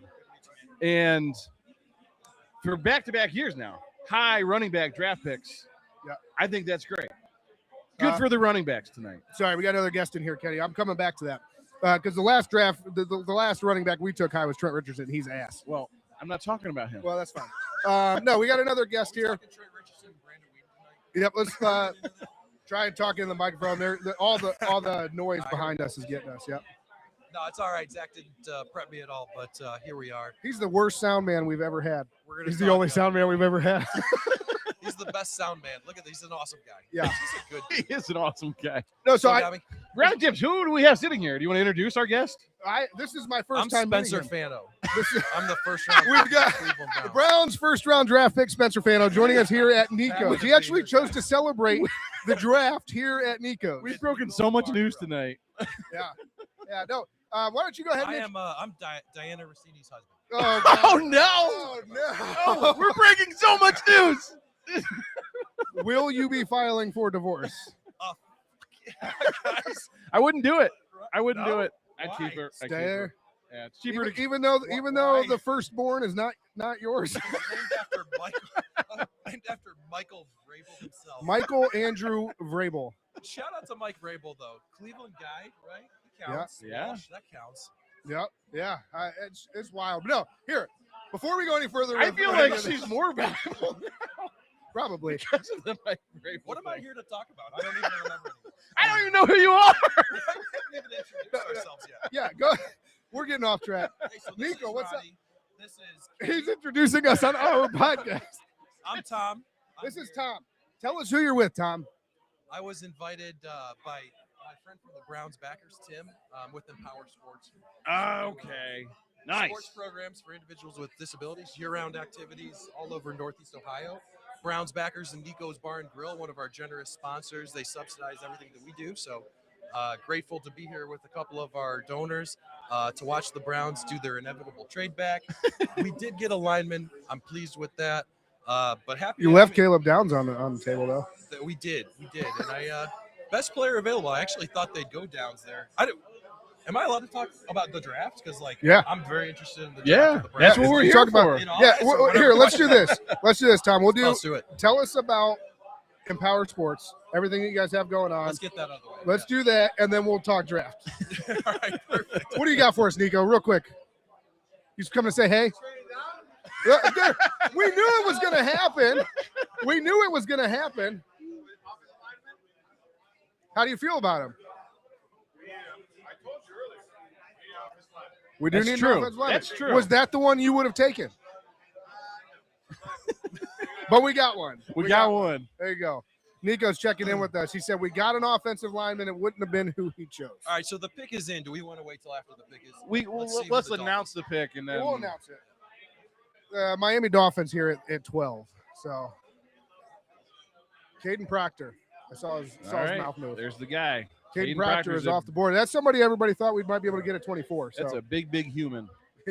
You get enough big asses, eventually you have an offensive line. Eventually you have a rap video. Yeah. All right, so Tom, tell us about Empower Sports and what you guys are all about and how you guys got hooked up with the North Royalton Browns. Yeah, for sure. So is your name actually Tom? I feel like you're punking me. No, I'm legitimately Tom. Okay. Yeah, you came in with Spencer Fano. You came in with I'm Mike Vrabel. I'm not Vrabel. I'm Rossini's husband. I'm Tom. I'm the director of Empower Sports. We do year-round sports and exercise programs for athletes with disabilities. So one of the only fully inclusive programs in Northeast Ohio. We serve kids, adults with intellectual, physical disabilities. Just trying to provide opportunities to play sports and enjoy the same games and sports that their typical peers do.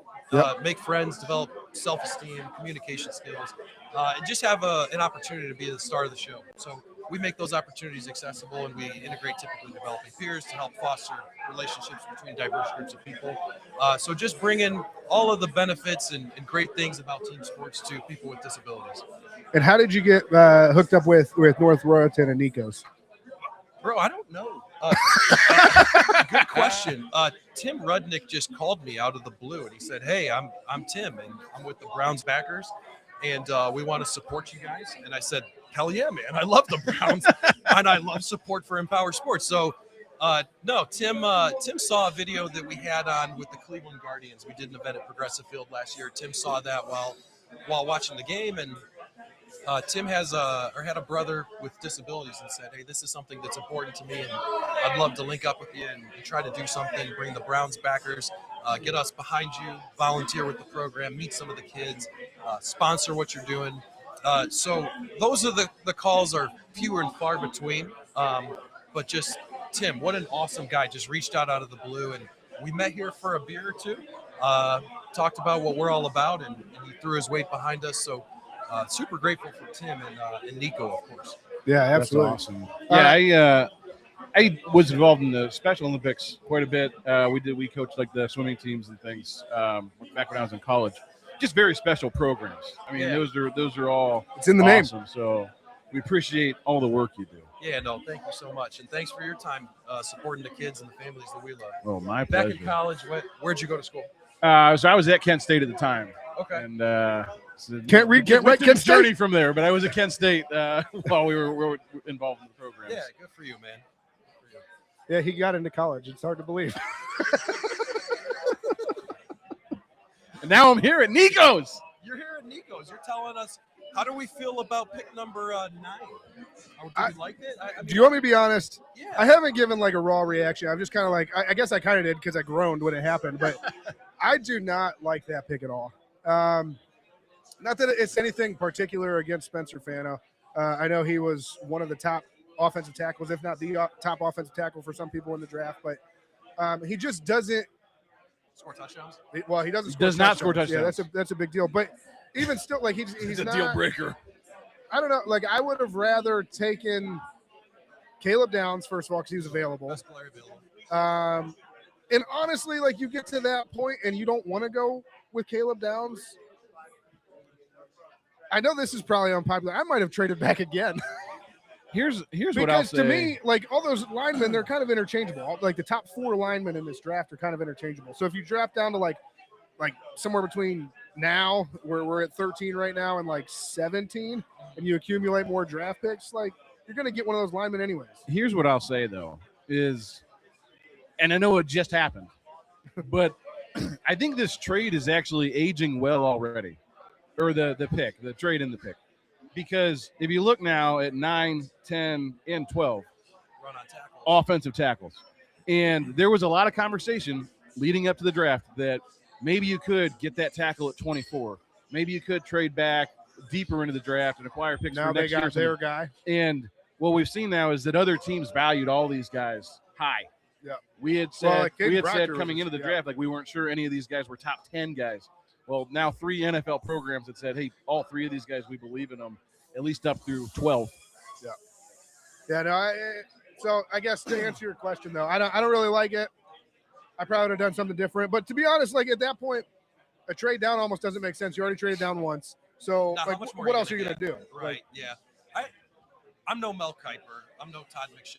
No, Are you're you Tom. sure? I'm Tom. You're Tom. I'm You're Tom Mike, Rossini. you're Yeah. Oh, shit. I'm filing for divorce so fast. I don't hate it, man. I don't know enough about the various linemen and what their skill set is, but at the end of the day, they got to run the ball like 40 to 45 times a game next year. And whether that's, a mix of Quinshawn and Dylan Sampson or other playmakers they're going to bring in, I don't know if you're getting a top end receiver and going to get a lot of value out of that in the next couple of years.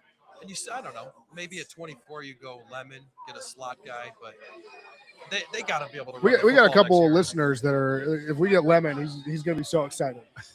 He talked about him all season long, commented on everything we had, and yeah, I just there's some guys out there that like Lemon. I'm not.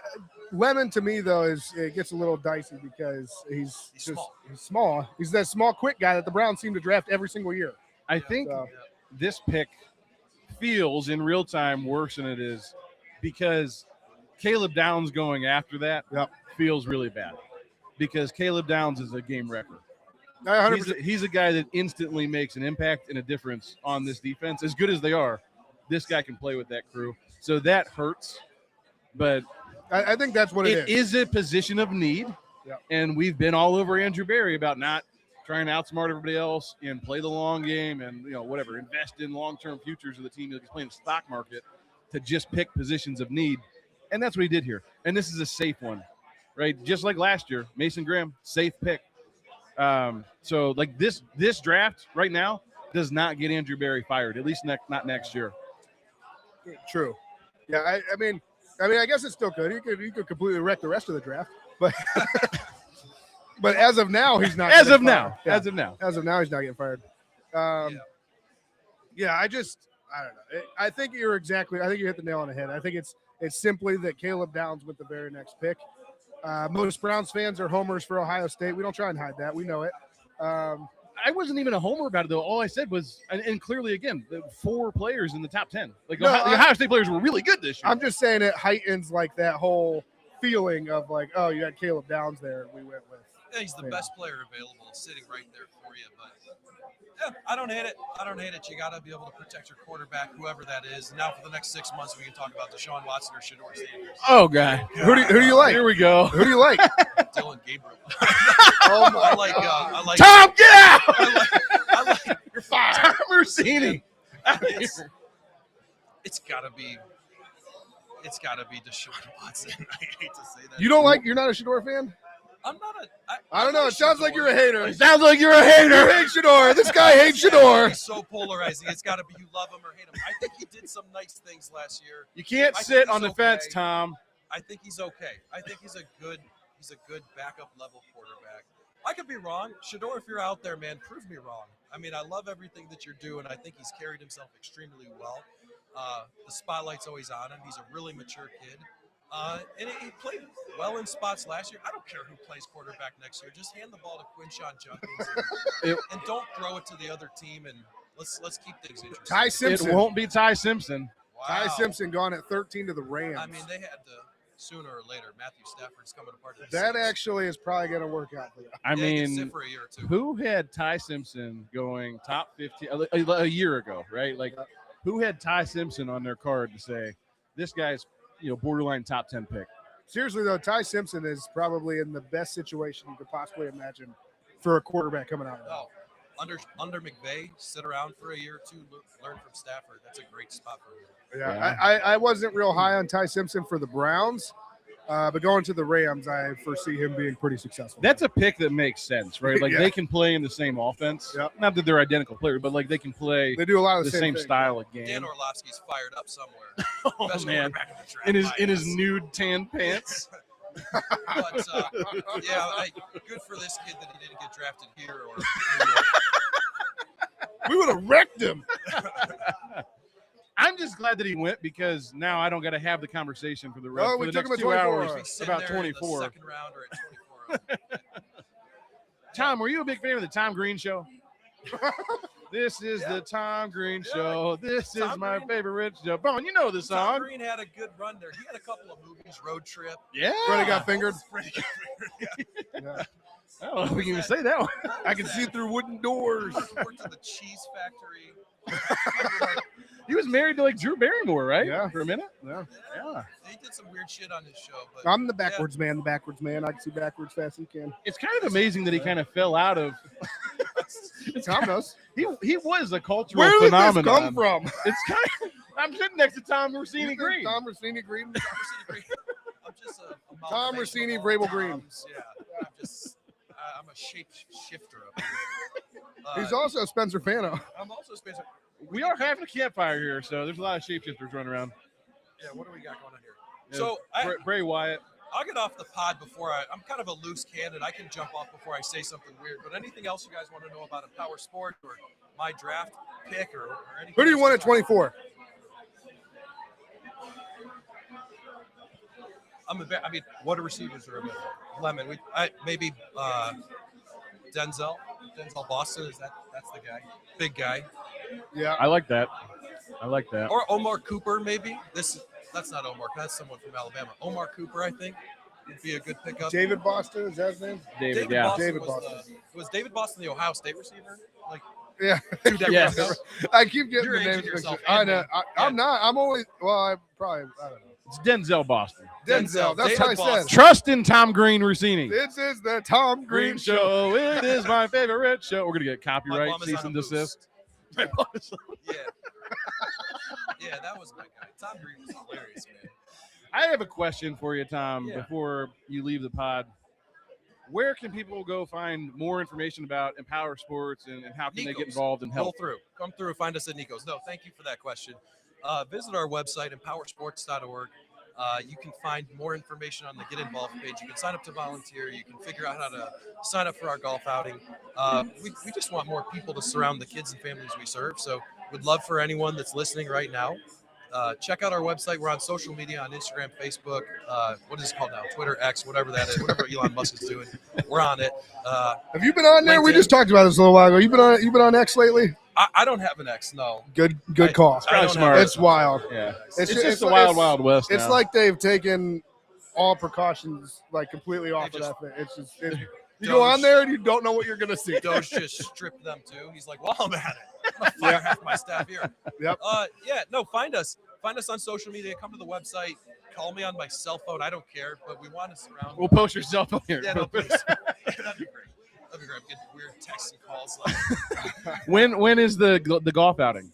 June 19th, Fowler's Mill. Oh, it's coming up. It's Close. we've got a month or two. Yeah, a couple of months here. It's a great outing. A lot of bang for your buck. Everything that we do fundraiser, event-wise, the entry fee to beer that you are offered, the ratio there is out of control. You know, it's a pretty light. Can't beat that. On the registration, but we're gonna have beer tents all over the place. We got a cigar bar out there. Hell yeah. So we take care of our people. Look us up, get involved, come volunteer, come see the programs. That's the main thing that I could ask people. Like, hey, just come and cheer on the kids, volunteer on the football field, basketball court with us, wherever it is. We need good people to surround the kids and families that we love. Sounds like an awesome event. Stay here real quick. Baltimore's picking. Tom, you can't leave. This is gonna be interesting. Don't move.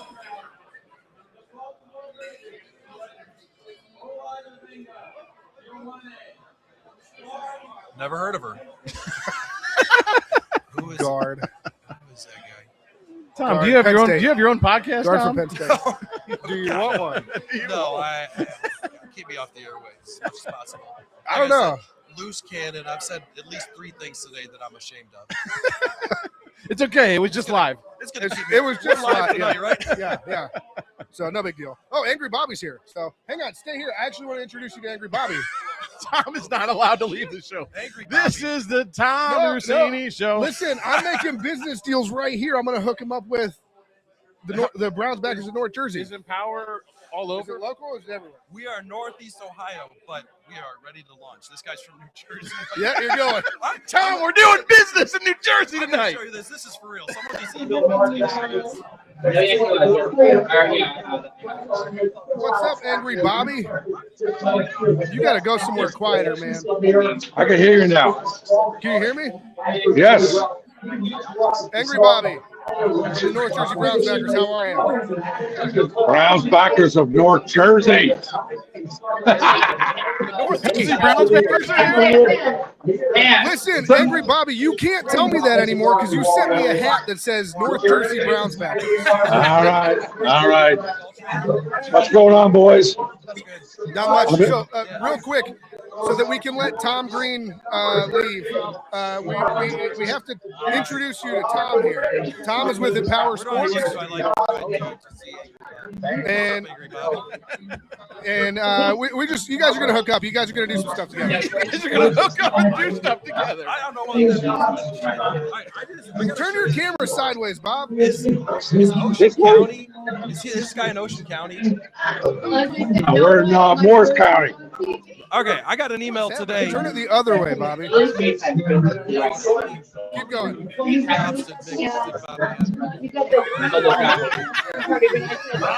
Bob's got portrait mode locked. Yeah, I don't know. Just keep it how it was, Bob. Angry Bobby, just leave it that way. Yep. No, I always put it in portrait mode. I always put it in portrait mode. Here they come. Here comes my technical. Here comes my technical team. Is it Kevin? Timmy. Portrait mode. Timmy, get him in landscape mode. Get him in landscape mode. No, you don't. Oh wait, I don't think you can't. I can't do it. Can't do it. Are they live? Yeah, we're live. They're live in Jersey. Yeah. Oh boy, here we go. It's a Browns backers group. This isn't just a Browns backers group. This is chapter of the year. Chapter. And he's still in portrait mode. And I love it. Wait, hold it the other way. I don't know what's happening. Oh, it doesn't work. It doesn't work. Let me tap him. You guys, it's a draft. We're playing with your phone. Tell us about the draft. What's going on over there in Jersey? What's up, gents? We had a good show out. I took over for him because he can't handle it. We had a good show out. No one is really disappointed, but once the Titans took Tate, everyone was like, what's going to happen now? Tyson was... I was going to be happy with Tyson, but I'm happy that they're beating up the line, so I can't complain. But, hey, here's Bobby D back. I'm glad he took over the. Angry Bobby, I think you guys are having a pretty hardcore party over there. So I'm going to let you guys get back to it. But here's the deal. I wanted to introduce you to Tom. We'll get you guys together. You guys are going to raise some money for charity and do some great things. Browns backers in North Jersey and Empower Sports here. Let's make it happen, Bobby. Let's do it. Let's do it. So we're coming out to Ohio in June for the Tuscarawas Browns backers function. Oh, nice. We're doing a show there. The bowling thing? Yes, we'll be there. Oh, boy. We're going to be there. Me and Timmy are coming. Oh, we'll see you there. There as well. The greatest of the family, the wife. Yeah, where's our boy Menachem tonight? Monaco's right here. Hey! When's the hot take hotline back? It's open. Call now. Tell us about the pick. Come on. We're excited. We're excited. We're gonna stay here until 24 and see what happens. All right, Bob. Hey, it's hard to hear. We're live and everything's getting crazy. Cut Bobby off. It's too much noise. We're gonna call back. We'll have you on later. And we'll you guys got to get a little more light. You need some more light. Here. You can't see us. Look. All right, guys. Angry Bobby. Angry Bobby, we love you. Thank you. See you later.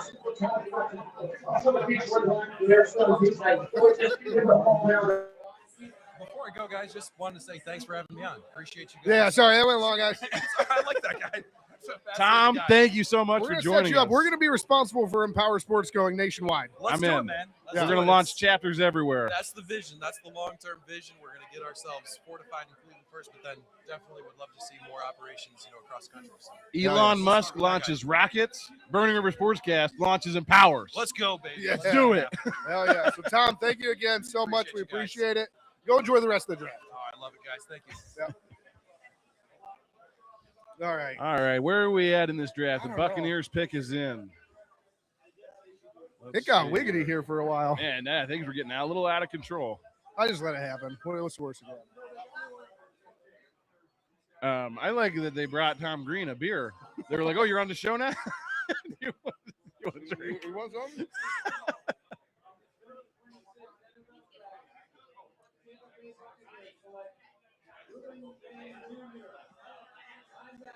Ruben Bain. There's a big name. Mm-hmm.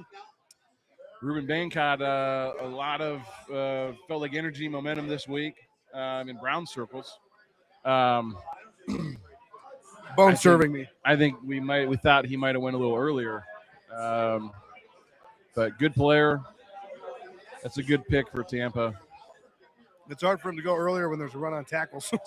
True, there were tackles all over, and then a quarterback.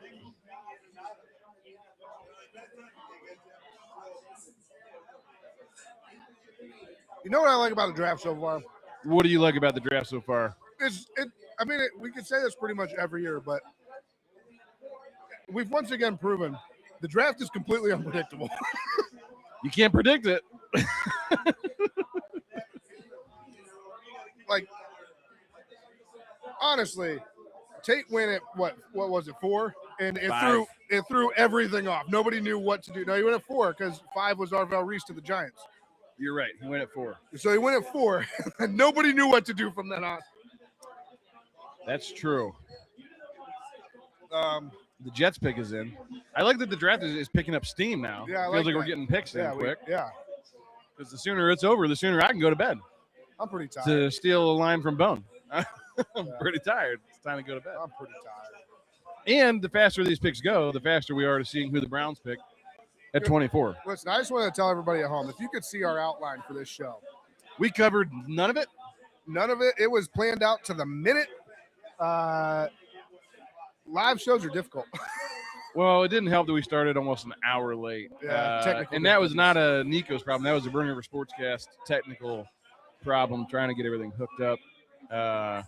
But we'll do better next time. Live and learn, then get loves. We'll be back next month with a live show, actually. Yeah, 2 months, June. We'll try really hard to get that one started on time. Yeah, and we get better every time, That's what she said. Why? Ruben Bain can bench press 400 pounds. That's a lot. Bone. We're bringing Bone back on the show. Bone's trying to sustain himself. He's eating my pizza. Bone doesn't stay up this late. He served me your pizza. It was good pizza. The food here has been top notch. Oh yeah. My wings were spectacular. I know you had a Euro. Don't say it the other way. You had a Euro, but I had the pizza as well, and a couple slices of pizza that was really, really good. This is really cool. Look, I will be honest. Like, I live south of Akron, so I don't spend a lot of time up in these parts unless I'm working. So I wasn't super familiar, but this is a place that I will come back to again. I like Nico's. And I like Nico. Nico's it helps when the place is run by a swell dude. Yeah, Nico's the best. Bone, you're back in. Bone is back in. We're tagging him back in. First, we talked to Tom Green. This is Tom the Rossini. Tom Green Show. It is my favorite We got to show. stop singing that. And, it's not our song. And now we're bringing the Bone Man back in What's up, guys? for some bone action. Bone. Bone on bone action. What are your thoughts so far in the draft? I mean, this thing's been wild. The entire draft, huh? Well, give it to us straight. Pick for pick, Bone. Well, full analysis. We're going to take a break here and let you talk. wasn't this Ruben Bain? Wasn't he projected to possibly be like a top 5 pick? Yeah, that's what we were just talking about. That we thought a lot of people thought he would probably go a little bit earlier. I was kind of amused that I just saw that. I can't really hear the TVs in here, but I just looked at the screen and it goes, this guy had the shortest arms ever drafted by a defensive end or something. Yeah. I was like, wow, that's nice to be known as. I just thought it was kind of funny that's the headline they had for him. But that was a big part of the reason why they thought that he fell a little bit. Yeah. And there was a lot of talk about his arm length for whatever reason. Got little arms. Yeah. Little arms. You know what little arms means? Little gloves. Yeah. Short sleeves. Short sleeves. The Jets. Oh, Kenyon Sadiq. I'm just a boy in a short sleeve shirt. I wouldn't look. I would not have minded Sadiq here in Cleveland. I thought that would have been a cool pick. I think a lot of people were like, Just shut up. Why do we don't need him? We got Fannin. Just stack our Fanning. tight ends. But Fanning, as Bone calls him. Sadiq's a playmaker, man. Yeah, Harold I like Fanning. This kid. Harold Fanning Jr. Ruben Bain, though, just going back to him, also was in the news a lot this week around the car accident. So he was in a car accident. Yes. Okay. I didn't hear about this. I don't know a lot of it, but I think there was like someone passed away. So okay. It was not Yeah. Good press before the draft. So maybe that's part of the reason why kind of fell out of that. Yeah. But and that in the short arms. Yeah, he's got short arms, but clearly a problem. I don't know. I'm really hoping we get a receiver with our 24th pick. I don't know who that's going to be. I mean, you kind of have to. What else are you going to pick here? Andrew Berry just doesn't address it. He just doesn't do it. Well, there's at least 24 positions, so he could pick one of any of the other 23. That's very true, and he probably will. He probably won't address it because everybody and their mother wants a receiver, and he just won't do it. He just has strong faith in Jerry Jeudy, or he wants to lose this year.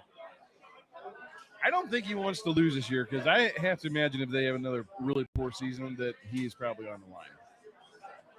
But I mean, we thought that last year. I thought. Well, that's true. Well, he successfully pinned the whole thing on. Yeah, he pinned it all on Kevin Stefanski. Yeah.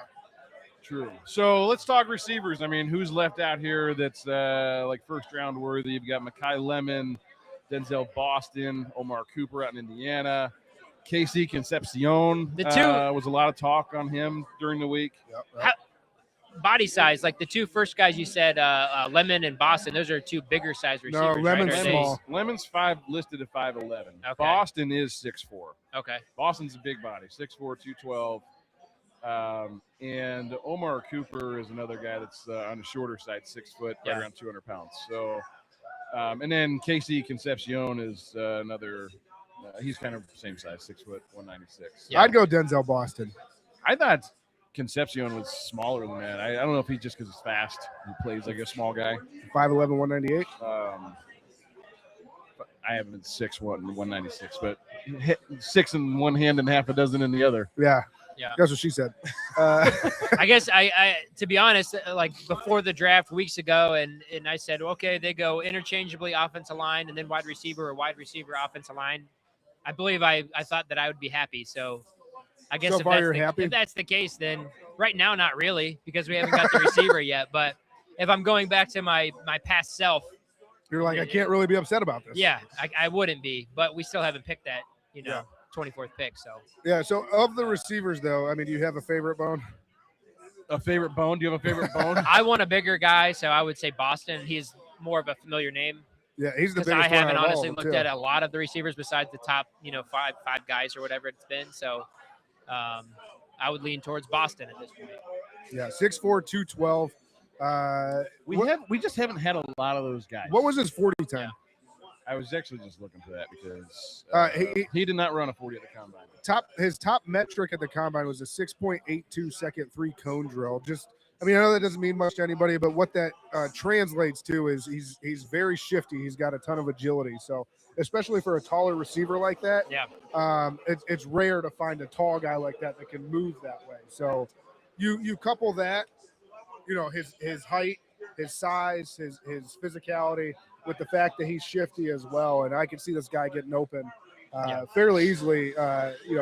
What's the biggest problem the receivers have had for the Browns the last 2 years? Catching the football? Not getting open? The second biggest. They run next to each other on every play. They run in bunches. That's a Kevin Stefanski problem. They all run the same route. And they're all I guess right next the to each third one. other. Let's keep going down the list. They don't get open. There's no separation at all, and I think Denzel Boston is going to give you that. Well, they're just not very good. No. That's part of the problem. No. I mean, Jerry Jeudy we expected more of, but the rest of that room is just not super strong. I mean, it's a lot of young, we hope they get it together guys. What Tillman, is he on his 4th year now, or is he on his 3rd year? Yeah, we just keep waiting for him to do anything. Yeah. So I don't know. We just did a quick look, and at least from a draft grade standpoint, they have Boston plugged in at a 4.5 to 4.6 estimated on the 40 because he didn't run one at the combine. He did do 4.2, 4.20 in the short shuttle. So that's pretty fast. To Ronnie James's point, the agility piece. Quick. Yeah. Also put up a 35 and a 37-inch vertical. Not bad. Which, if you're 6'4", is usually enough. Yeah. You could throw down some pretty wild dunks at that point. And we're still looking at 6 other teams picking before us at this point. So, yeah, who knows if he's there, but I think that'd be a solid pick. A pretty good first round for the Browns if they were to able to land their top lineman and then a solid receiver. You know what's wild is even after the draft is over, like for the next several months, everybody's gonna be talking about the draft. They're gonna, who won, who lost. Ain't nobody know. Right. Ain't nobody know. Nobody will know until halfway through next season who won the draft. I mean, we had the defensive rookie of the year, and I don't think nobody would have thought that. No. We were all mildly excited. Like we feel like this is a good pick, but we had no idea what we were in store for. Yeah. The Lions pick is in. Bone, who are they going to take? Is that Mendoza on stage to do the pick? Little his Dozer. Cousin, his youngest cousin. Little Mendoza. Little Dozer. Who are they going to take? I think they're going to pick a lineman. He's going to run on him. They run all over. Detroit Lions selects. We were really trucking along here, and now Detroit's slowing everything. Yeah, this is the slowest pick in the first round.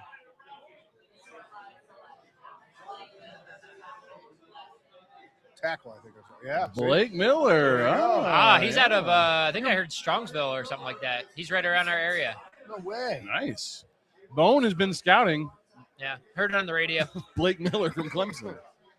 And my last,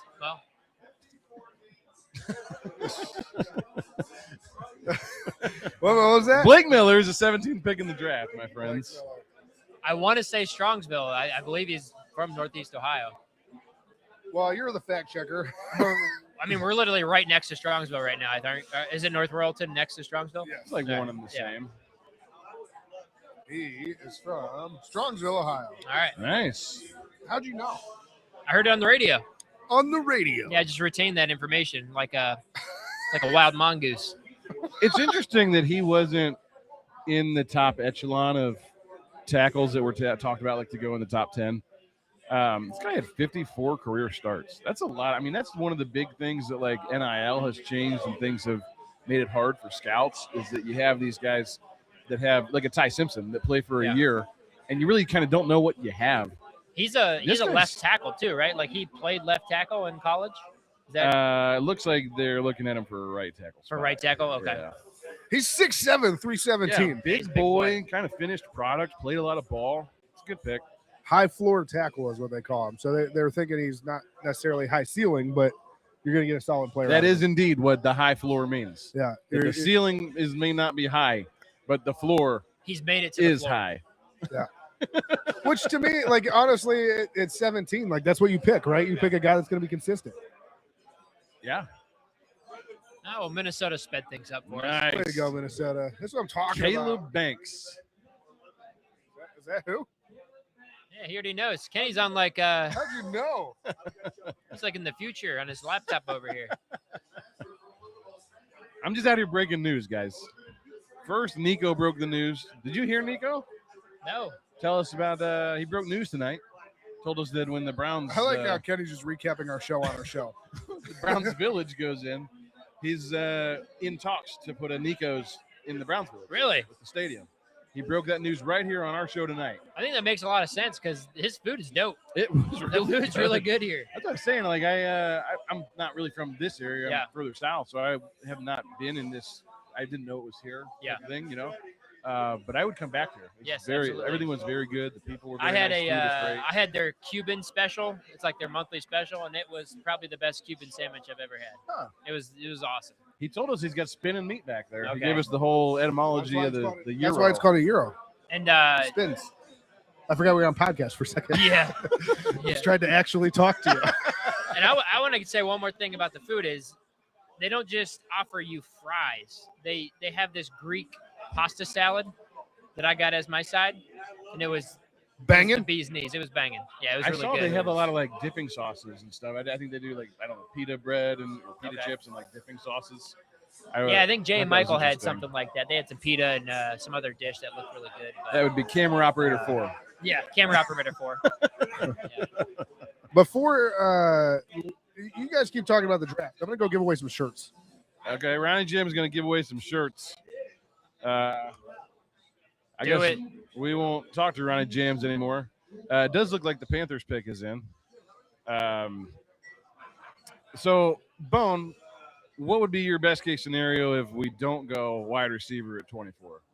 If we don't go wide receiver, honestly, I wouldn't be opposed to like another top tight end or something like that. I don't know. Njoku, I just think is out the door. That's at some point very soon.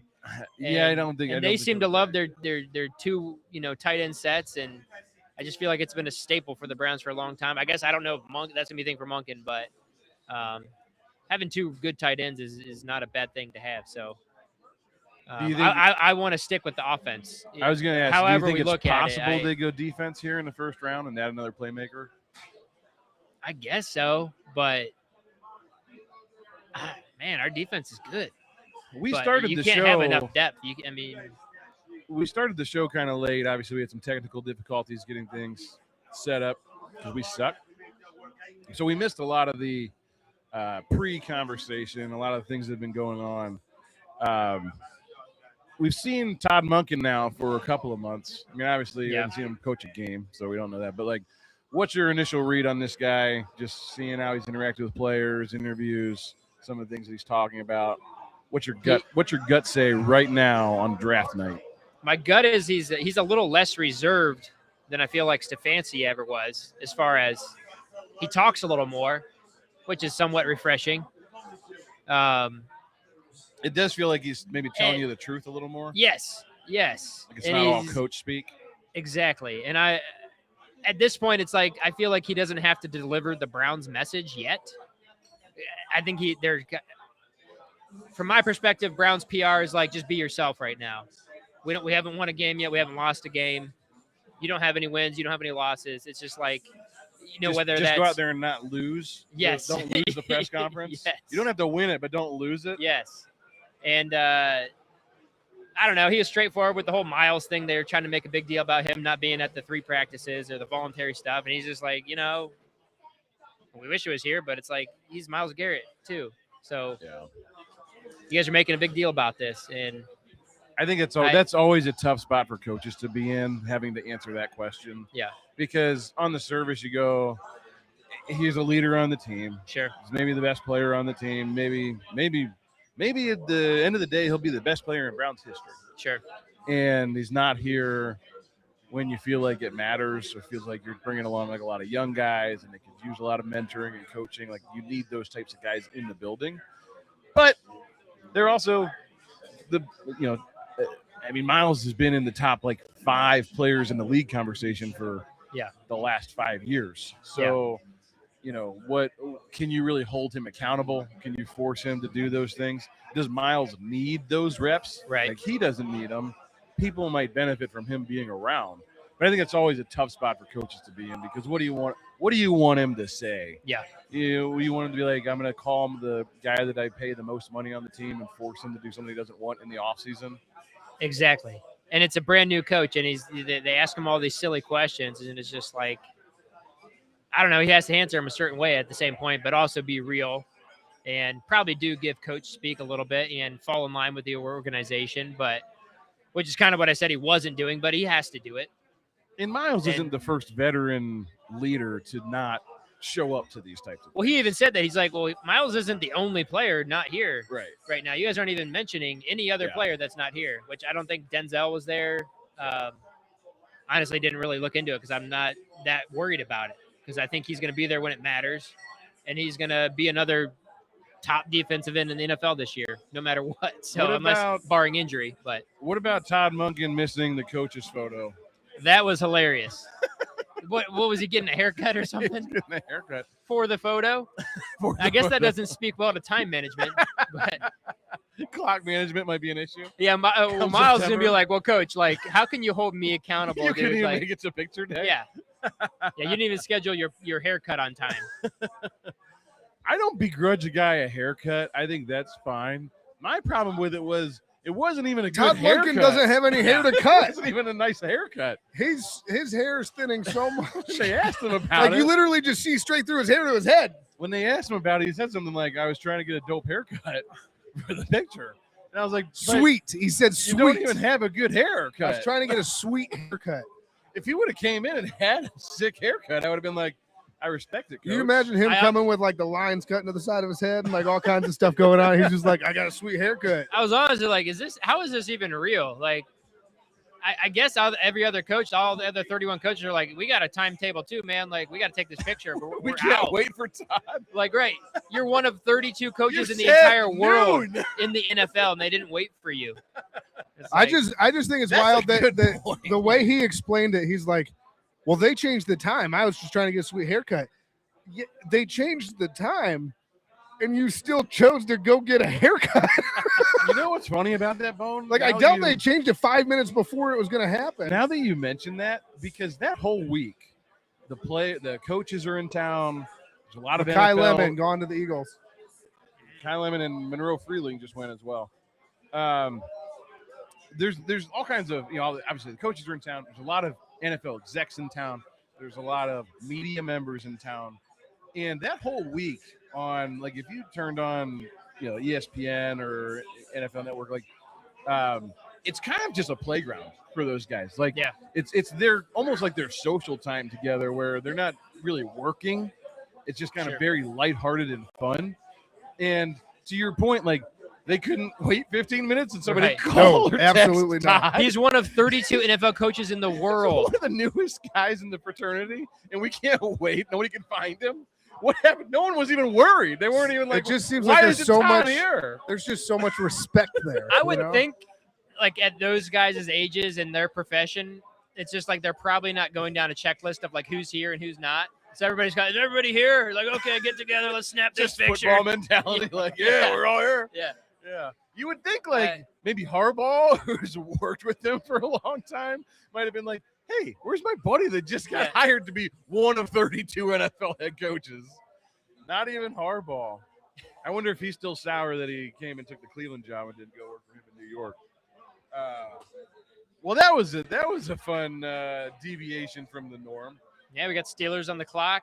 Steelers on the clock in Pittsburgh. The place is probably going to go crazy there, so might not watch TV for a while. Yeah. Kai Lemon off the board. That he was. I mean, by most accounts, rated as the next best receiver to go. But that puts your guy, Denzel Boston, right in the crosshairs then for being maybe the next guy to go. And we are at pick, what, 21?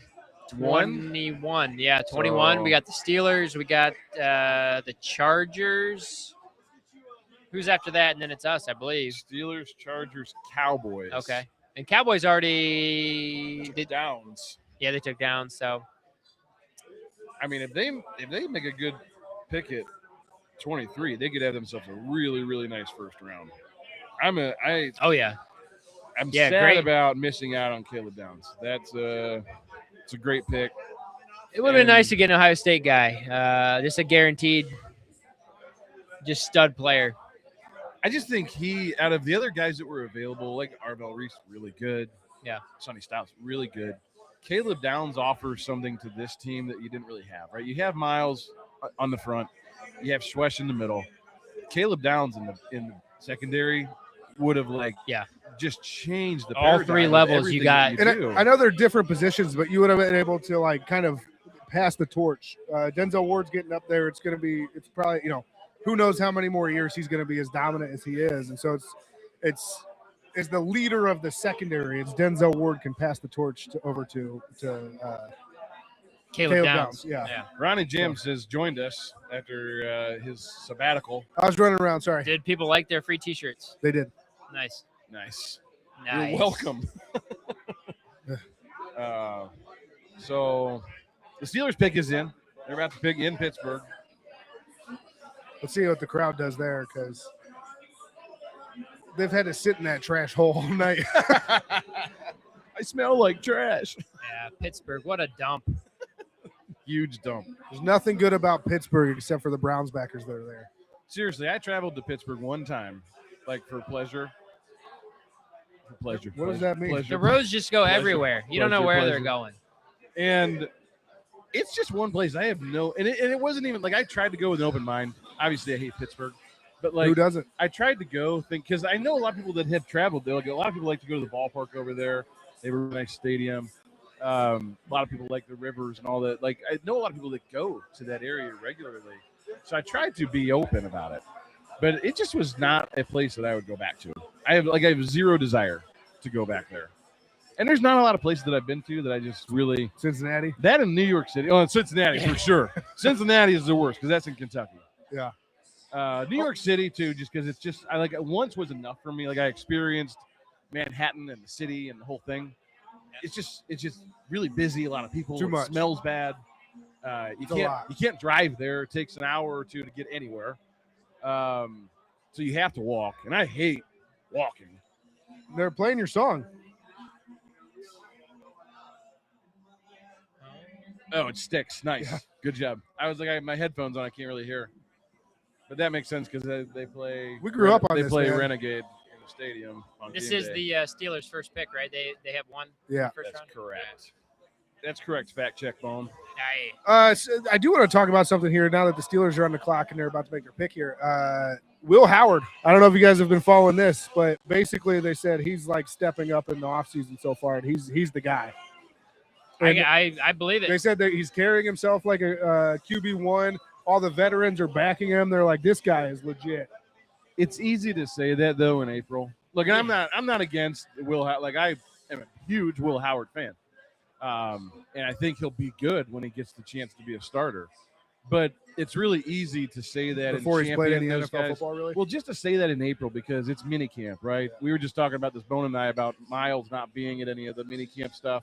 I just think I like you guys probably talk about this. Everybody makes a big deal about it here. It doesn't mean anything because the idea is like he's you never should been be there in minicamp and like helping young guys, mentoring guys, and like everybody getting better. Like it's a kumbaya team thing. So I think it's easy to back a Miles. young They've been there guy. like 5 years. It's easy to back a Will Howard in April and go, well, this guy's showing up every day. This guy's doing all the right things.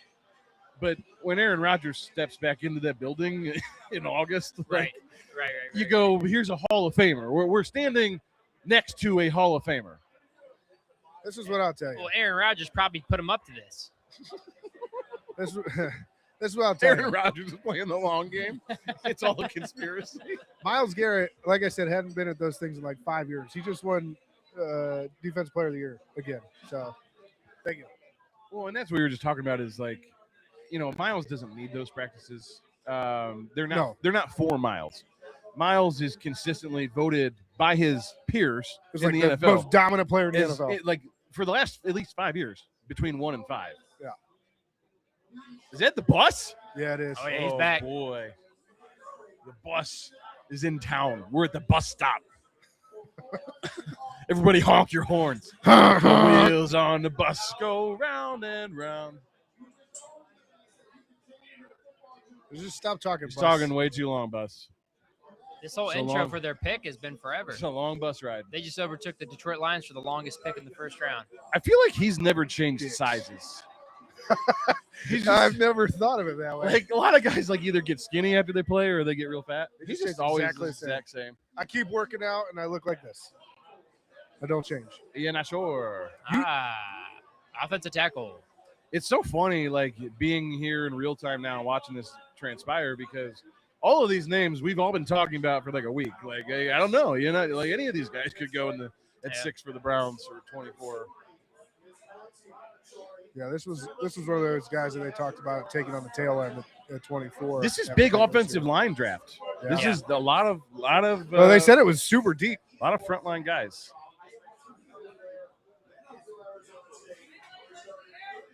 We can finally see us on the screen. What's All right, really 2 picks interesting, and we're up. Ronnie Jams, you said this really deep at offensive line. it's very interesting because going back to Andrew Berry, looking at everything as a commodity and a resource, a lot of his draft strategy, at least what he told the media on his presser, was about supply and demand. And so it's interesting that It's interesting that we took a position that had ample supply. It's weird. And used a premium pick on it. Yeah, it is weird, though, because you can look at it both ways. I mean, you talked about it earlier, is you almost look like a genius on one hand. Because, I don't know that he'll ever look like a genius. Well, I'm just saying, on one hand, you traded back and you still got the best, your guy at tackle. That was their guy because it was the first lineman picked, right? Right. Yeah. So you get your guy still after trading back. But then on the other hand, I'm with you. I mean, he talks about it you gotta maximize value or whatever that phrase was, but I can't think of right now that was in his presser. And this seems to be the opposite when you're saying there's 14 other offensive linemen I could have picked from in the first round. That's an exaggeration, but you know what I'm saying. Yeah. And I mean, I'm sure there's at least a few more still available that are top 30. So how many picks have there been? 21? 21. 7 offensive linemen. A third of the first round has been offensive linemen. And think about this: not a single one went until number 9. And not a single one went until 9. Yeah, so that's a lot of offensive linemen in 10 picks? And 12 picks. 7 out of the last 12 picks have been. That's wild. I bet everybody in Pittsburgh is so turned down right now, though. They're like, we waited here and partied all night for an offensive lineman? Fuck. It is very uneventful. Did you go to the bar and do shots? No, I should have. Maybe later. I drove Kenny Thunder, so, Long drive home. Yeah. If Aaron Rodgers is going to play again, though, you do have to protect him. You can, he can't get hit. It doesn't matter who's playing quarterback. You probably got to protect him. He's older than King Tut. He's going to be slower than ever this year. Slower and older than anyone. I don't know. Than everyone. Tom Brady runs faster now than he did at the combine. Well, that's impressive. Yeah, that's true. What the hell's he been doing? But I'll bet if he got hit today, it would hurt a lot worse than when he got hit when he was 20. Yeah. At what point do you become Tom Brady where you're just I do every possible thing I can to be in the most peak physical shape ever? I don't even know how to answer that question. At what point do you become Tom Brady? You got to have a lot of money. Wait. No, hang on. Listen, you didn't let me finish. Do you become that Tom Brady and not the Tom Brady when he came into the draft? He was like, I'm just like chubby guy. The point at which you married Giselle Bundchen. Fair. Yeah, you got me there. Yeah. When your wife's a model, you become one. You get lots of plastic surgery. That's what Tom Brady did anyways. That's why you're such a girl. You married one. You are one. Fair. That explains a lot. Akeem. There he is. Oh, boy, boys. We're getting close to pick number 2. Go. Look, we're way behind schedule. The draft is way ahead of schedule. I thought it would be closer to 11 o'clock before the Browns made their second pick. I agree. I'm excited. We get out of here at a reasonable hour. Yeah, we can get out of here in a decent time, friends. I just hope to God the Browns don't go for another offensive lineman, just simply because I want some excitement. Something to cheer about. Yeah. If we get another offensive lineman, I'm just going to be like, why'd we do a live show? Any chance of Garrett Nussmeier or Carson Beck at 24? Oh, God, I hope it's or they started Drew Aller pick. I don't think so. I don't think Drew Allers. I don't even think Carson Beck will go in the first round. They're both what are they, third round projection, fourth round projection? Oh, I'm not saying they should go in the first round. I'm saying, is there any chance Browns? of a Brown surprise? Yes, there is a chance. There's always a chance. Always a chance. Hey, but they could always trade back into the second round. Their extra draft capital. All of these receivers that we talked about are still available. All of them. I like how we spent days preparing for this show, and we built out that whole everything, and we basically just spent the last hour and a half watching Bone drink beers. You know what? I did zero prep work. I think once we got to the point where we had our technical difficulties before the show and we were off schedule, everything went out the window. Everything went out the window. Because it wasn't like we could catch up. We weren't 15 minutes off schedule. We were almost an hour off. When you're live, anything can happen. Yeah. So we probably should have just before we started trimmed half the show. We ended up trimming 80% of the show. Yeah. Actually, more than that. Yeah. We had a lot of fun things to talk about. But, Even Angry Bobby's interview we couldn't do because we couldn't even hear him. So yeah, even that got clipped. Yep. Sorry, Angry Bobby. So I promised that we did have a really cool show planned for you. We were going to cover a lot of things and talk about a lot of stuff. We also don't have a light. And then we ended up at a campfire. Yeah. There's a lot of things. If you're watching at home. We're really breaking the fourth wall here. Oh, that's right. How did the helmet get moved? Did you guys move that? Nah, friggin' Tom. Tom Green received. Oh, okay. He's right behind us. Yeah. Yeah, he's a nice guy.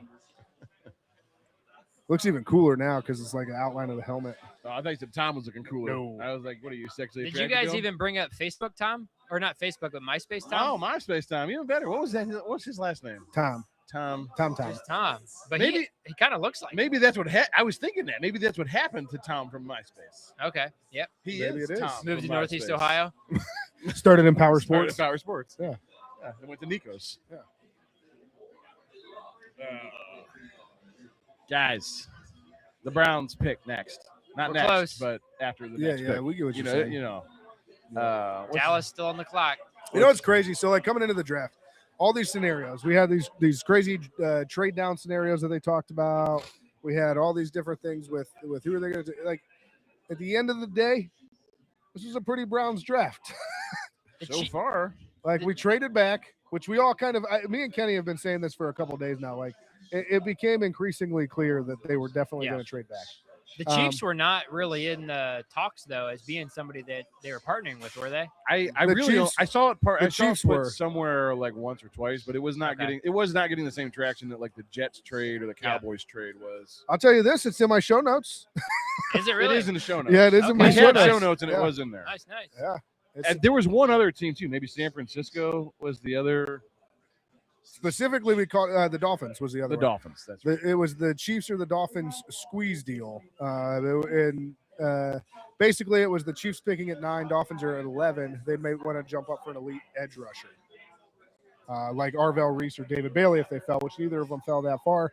But that's what happened. And who did the Chiefs take? It's a Mansour. cornerback. I think that's the only cornerback taken so far. Delane. So we had the position wrong, but that's what happened. The Chiefs saw somebody that they felt they needed. He's the only defensive back taken. I think. It's kind of crazy. No, Caleb Downs. Well, Caleb Downs. Yeah. That Only doesn't- corner. That doesn't count though. 'cause Only we didn't- corner taken. Doesn't count because we didn't get him. Yeah, only corner taken. That's what I mean. Yeah, I know what you mean. Yeah. Yeah. Ty So- Simpson at 13 is still a little bit surprising to me. Yeah. It just feels early. I mean, it makes sense for LA, but it feels early. Yeah. I don't know. Like, this maybe has been one of the more boring drafts, I think, in years. Yeah, not a lot of big things. Have I mean, we happened. knew Fernando was going number 1. Yeah. A little surprise at 3 with Jeremiah Love going. I think most people had him penciled The in. biggest 5 or surprise was later. Carnell Tate going at 4. Carnell Tate going 4 was a bit of a surprise. Arvell Reese, I think, falling to 5. Maybe people had him going earlier. But not a ton of surprises after that. You know, the Buckeyes went. Guys, is Browns there any picked a chance they go lineman. Caleb Lomu and they literally pick Utah's Both Utah's offensive guard, linemen? offensive lineman? Yeah. I think there's a chance. I'm in. What You are Utah? We're the Cleveland just Utes. going big boys. The Cleveland Utes. You've missed all that every time we talked about it. Eventually, you put enough big asses up there. You get a rap video. Yeah, you have an offensive line or a rap Yeah, video. it's very One true, of the two. especially with Shador. You get enough big asses. He He puts raps, He yeah. puts out his own rap. Yeah. I was like, are you saying Shador's a big ass? Cowboys take.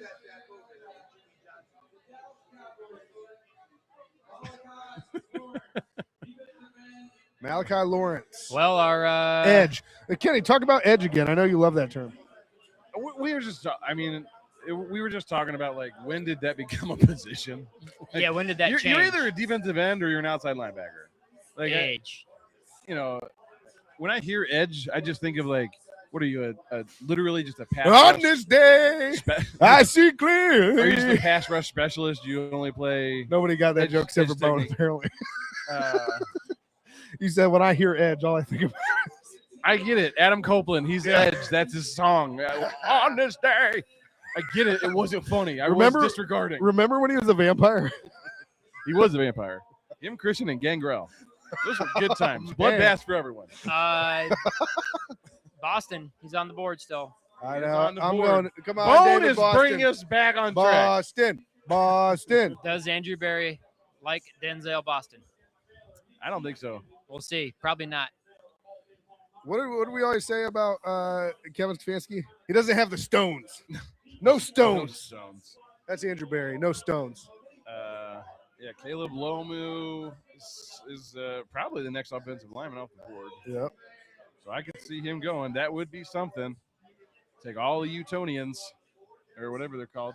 We told him take Buckeyes and you can't get fired. He's like, how about I take Utah players? I take the Utes. What about Utah? What about Utah? I know what you're thinking. Powerhouse football, Guys, Utah. I do know what you were thinking. Who's the top-rated fullback in this draft class? Take You know him. who it is? There's not one.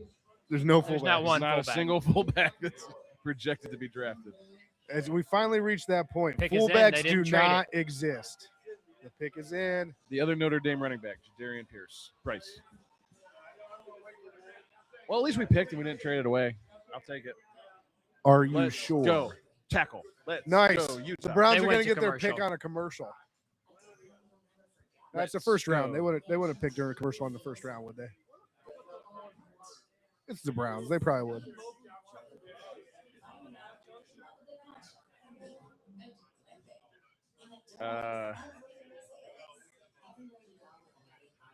Guys, Yo.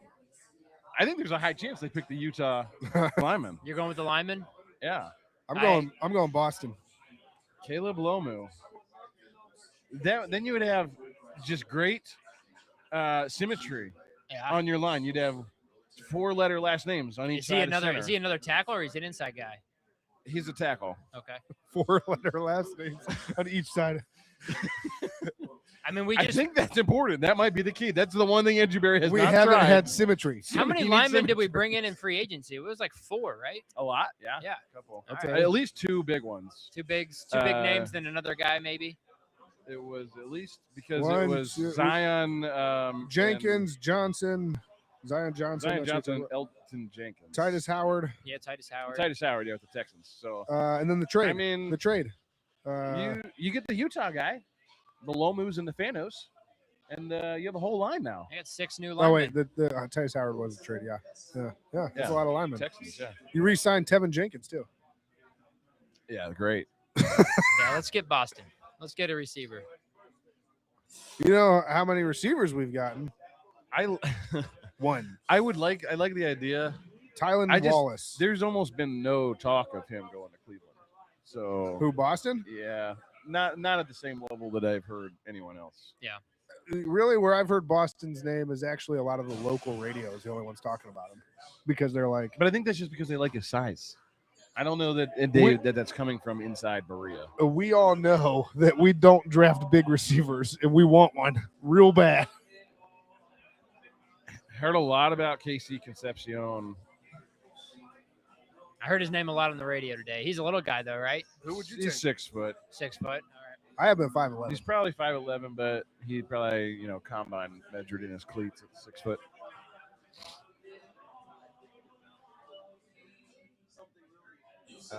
Why? Of course, they would go to the commercial for the Browns. I mean, There's a lot of commercials right now. It's been like 8 minutes.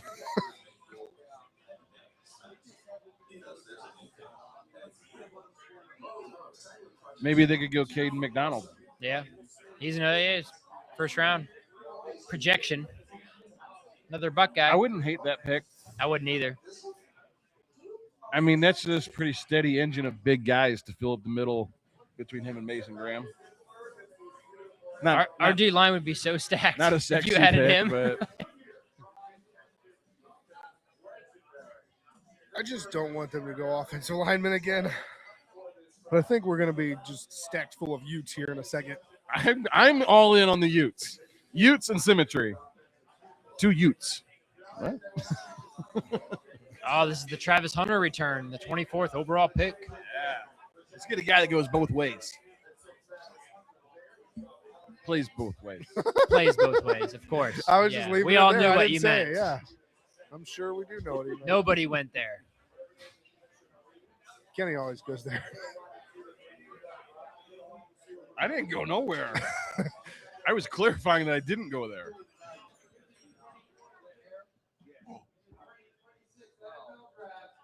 Who is it? Casey Concepcion. Oh boy.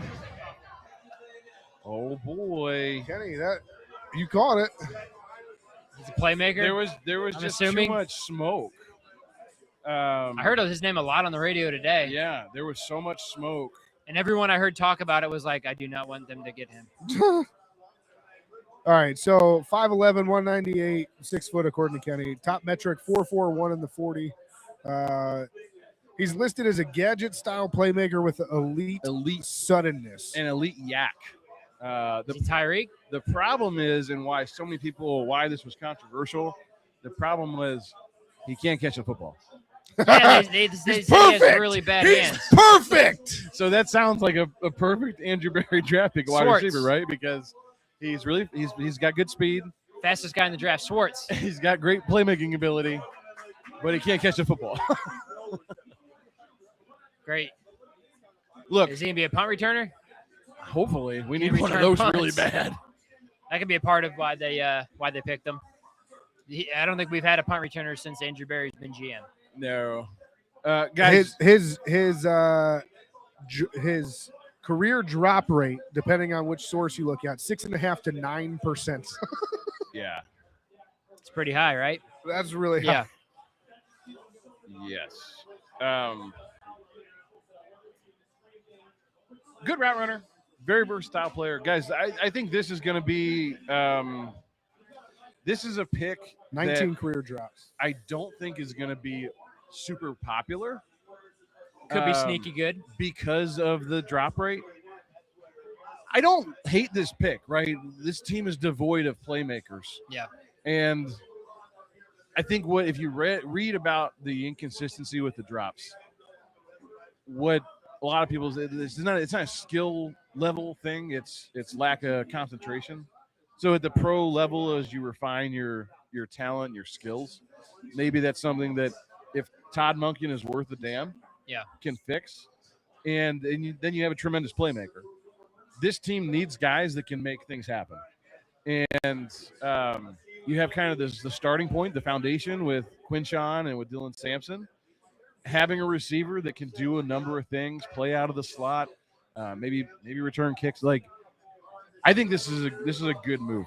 Look, we just went through a lot of the guys that are left on the board. You had the Utes. You had the defensive tackle from Ohio State. There weren't a lot of other really sexy names out there right now. Denzel Boston we talked about because of his size, but this is a guy that I think can do a lot for the Browns. Yeah. I would have rather had Boston. Yeah. Tom's okay with it. Tom from MySpace. It was good to see you. No, sorry. Go ahead. I was just gonna say I'm gonna read part of his letter to coaches here. He wrote a long letter to coaches. He did write a long letter. That's the kind of thing that would swing Andrew Berry too. Yeah.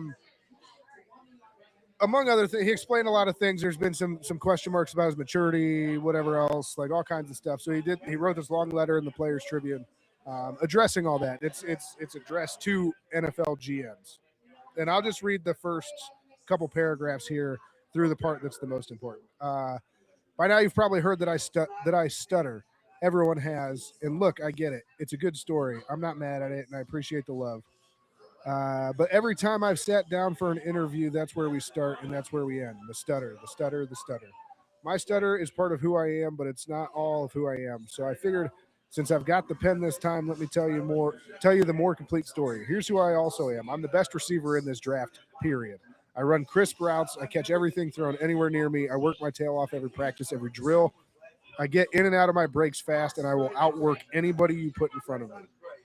So, I mean, he literally he just put everyone on notice and said, I'm the guy. So if you want a receiver in this draft, you need to go get me. He typed it out, put it on the pen and paper there. So, yep. So I don't know. It to me, like, you can go both ways on this. I know some people love this, some people hate this. But to be an NFL wide receiver, You've got to have confidence.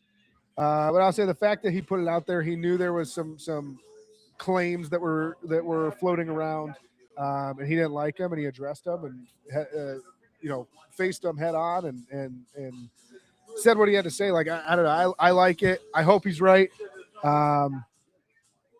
He is 5'11" and 190 some pounds. So I mean, guys do it at receiver who are smaller bodies. I mean, it happens all the time. You know what I took away from that letter? What?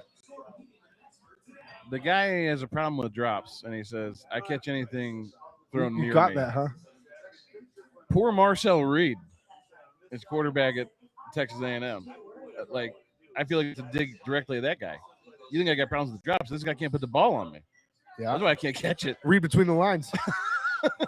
Either that or just a complete lack of self-awareness. Like I catch everything. What are you talking about? I didn't drop anything. He doesn't know It's he has that a problem. confidence. It's that He doesn't confidence. know he has a problem with drops. Yeah. Wild. Yeah. That's so what I you don't need know. is a short-term memory at that position. So Bone, we're gonna close this out here just because we got to get rolling. It's almost 11. Well, it's 10:30, but we're gonna get packed up. We're gonna get going. I think I don't even really have to ask you your opinion. I think this is exactly how you wanted the draft to go. Yeah, I guess I said if we get a lineman, receiver, a receiver, lineman in that order, think about it. I'd be happy. But I'm not really all that happy. But at the same point, I understand that we don't know yet. Just like as last year, we don't know. Quinshawn was exciting last year, right? I don't think we have that this year, but in a year's time, maybe we'll be saying what a great draft. So You know what else? we I don't find- know. You know what else I find interesting is Andrew Berry went out of his way to talk about not drafting positions of need. It's exactly And what we did. tonight we It's went exactly what we did. offensive line, wide receiver, the two probably most needed positions. Like, yeah, glaring. I mean, look, I can't say like this is a bad draft. Guys, I'm gonna say it. There's another white defensive back in the NFL. Yeah, first rounder. Yeah. Things I'll Things say are this. changing. Things could have went way worse. Oh, it could have been worse. tonight. Like, It could have been better. Yeah. It could have been better. Agreed. I'm not mad at this. But this isn't a problematic draft. I don't think any of us are looking at Spencer Fano in the same way that we would look at Jed Wills. If let's say he doesn't pan out, it's draft night. And I don't think any one of us is looking at this as a guy that was rated as maybe the top tackle coming out. Yeah. And was like, that's a gamble. Yeah. He was the first offensive lineman off the board. Right. So, like, I can't, even if he fails, I can't look at this and go like, Andrew Berry missed this, and this should have been glaring. Yeah. Concepcion is a playmaker. We'll see if he can catch the ball. If he does, could be really good for the Browns. Yeah. Yeah. So this draft is not a failure on draft night. Nope. Not Time will tell, anyways. but I think this was a very safe draft for Andrew Berry. I think you pick positions in need. I think Jimmy might have told him, hey, I don't care what your plan is. We have some needs on this team. Maybe you continue to not address the needs. We'll continue to not address you. Yeah. Yeah. Don't try and outthink everyone here. Just No. do the smart thing. Do Yep. the safe thing. My only takeaway here, I would have reversed them, but once those two receivers were gone, this is kind of the route you had to go. So Well, only Kevin Stefanski runs reverses. yeah, multiple a game. So with that, let me remind everybody to call the Burning Room Sportscast Hot Take Hotline. Call the hotline. Tell us how you think they did in the first round. Remember, these are hot takes. We want hot takes. We want hot takes. We want hot takes. 330-227-8081. 330-227-8081. 330-227-8081. 330-227-8081. Call now. Operator's not standing by. We'll put you on the air. Be sure to check out our gear, www.etopmedia.com/shop. All kinds of stuff in there. You can't really see this, but we got our Cleveland football with our river logo, which is our dog logo. We got Cincinnati's in Kentucky gear. We got our full logo. We're Pirates. So check that out. Get something off our website. You won't regret it. And Kenny, that'll do it for us. What can we expect next week? Not next week. Not next week. What can you expect next from us? I'll tell you. It's still off-season mode for us, right? So we're not doing weekly shows right now. However, keep an eye on your socials and make sure you are subscribed on YouTube because we will be kicking off our annual giveaway for our YouTube subscribers sometime soon. Our I'm a Pirate too. We will also be. We have a couple of events coming up. Not sure exactly what's on the calendar yet. We know we have a bowling event coming up, maybe some golf outings that we'll be at. But we will stay tuned, locked into our social medias. We'll post all the details there. If you want to come and meet us, we'll do some live shows from there as all kinds of stuff with Browns backers. All kinds of Browns backer stuff. We spend the summer and the offseason with the Browns backers because we are the unofficial podcast of Browns backers everywhere. And the official podcast of some Browns backers somewhere. And I have to get my butthole waxed, so that is coming up too. Yeah. And then come August, it's time to roll again. Season 5, Burning River Sportscast. So don't forget to check. Are we in a podcast competition? Go vote for us or something. Oh, go vote for us on Cleveland Scene for Best Sports Podcast. Yeah. Don't forget, you can vote once a day. Yeah. Vote all the time. Check us out on social media. Tapping Media's on Facebook, Twitter, and Instagram at the Tapping Media and Burning River Sportscast. That's this podcast. Is on Facebook, Instagram, TikTok, and YouTube at Burning River Sportscast, and X as well at the handle at Burning River Pod. You can find us wherever you podcast, Target Out Podcast, Spotify, YouTube Music, Amazon Music, Stitcher, Pandora, iHeartRadio, Podcast Castro, Good Pods. We're number 1 ranked football podcast, and so many more. That's it. This draft is over for the Browns. Well, the first round, anyways, at least right now. So, Bone, what do you think? I think it's time to go to bed and clean up and get home. So, bon appetit. I like that thought. Good draft tonight, boys. Thanks. Well done. Well done in the war room. Thanks to the North Royalton Browns backers for having us out. Thanks to Nico and Nico's staff. Everyone was tremendous. Great. We appreciate all the help tonight. Everything was awesome. The food was great. Had a good night with you boys. I kind of like this. I think this is a good draft night. We learned a lot of things. Next year's draft party is going to be way better. Yeah, we'll have it together maybe. Yeah. But until then, don't just be a part of the problem. Be the whole damn problem. And only you can prevent river fires. Burning River Sportscast. Burning Rivers. Good night, Cleveland. Good night, Cleveland. Good night, Akron.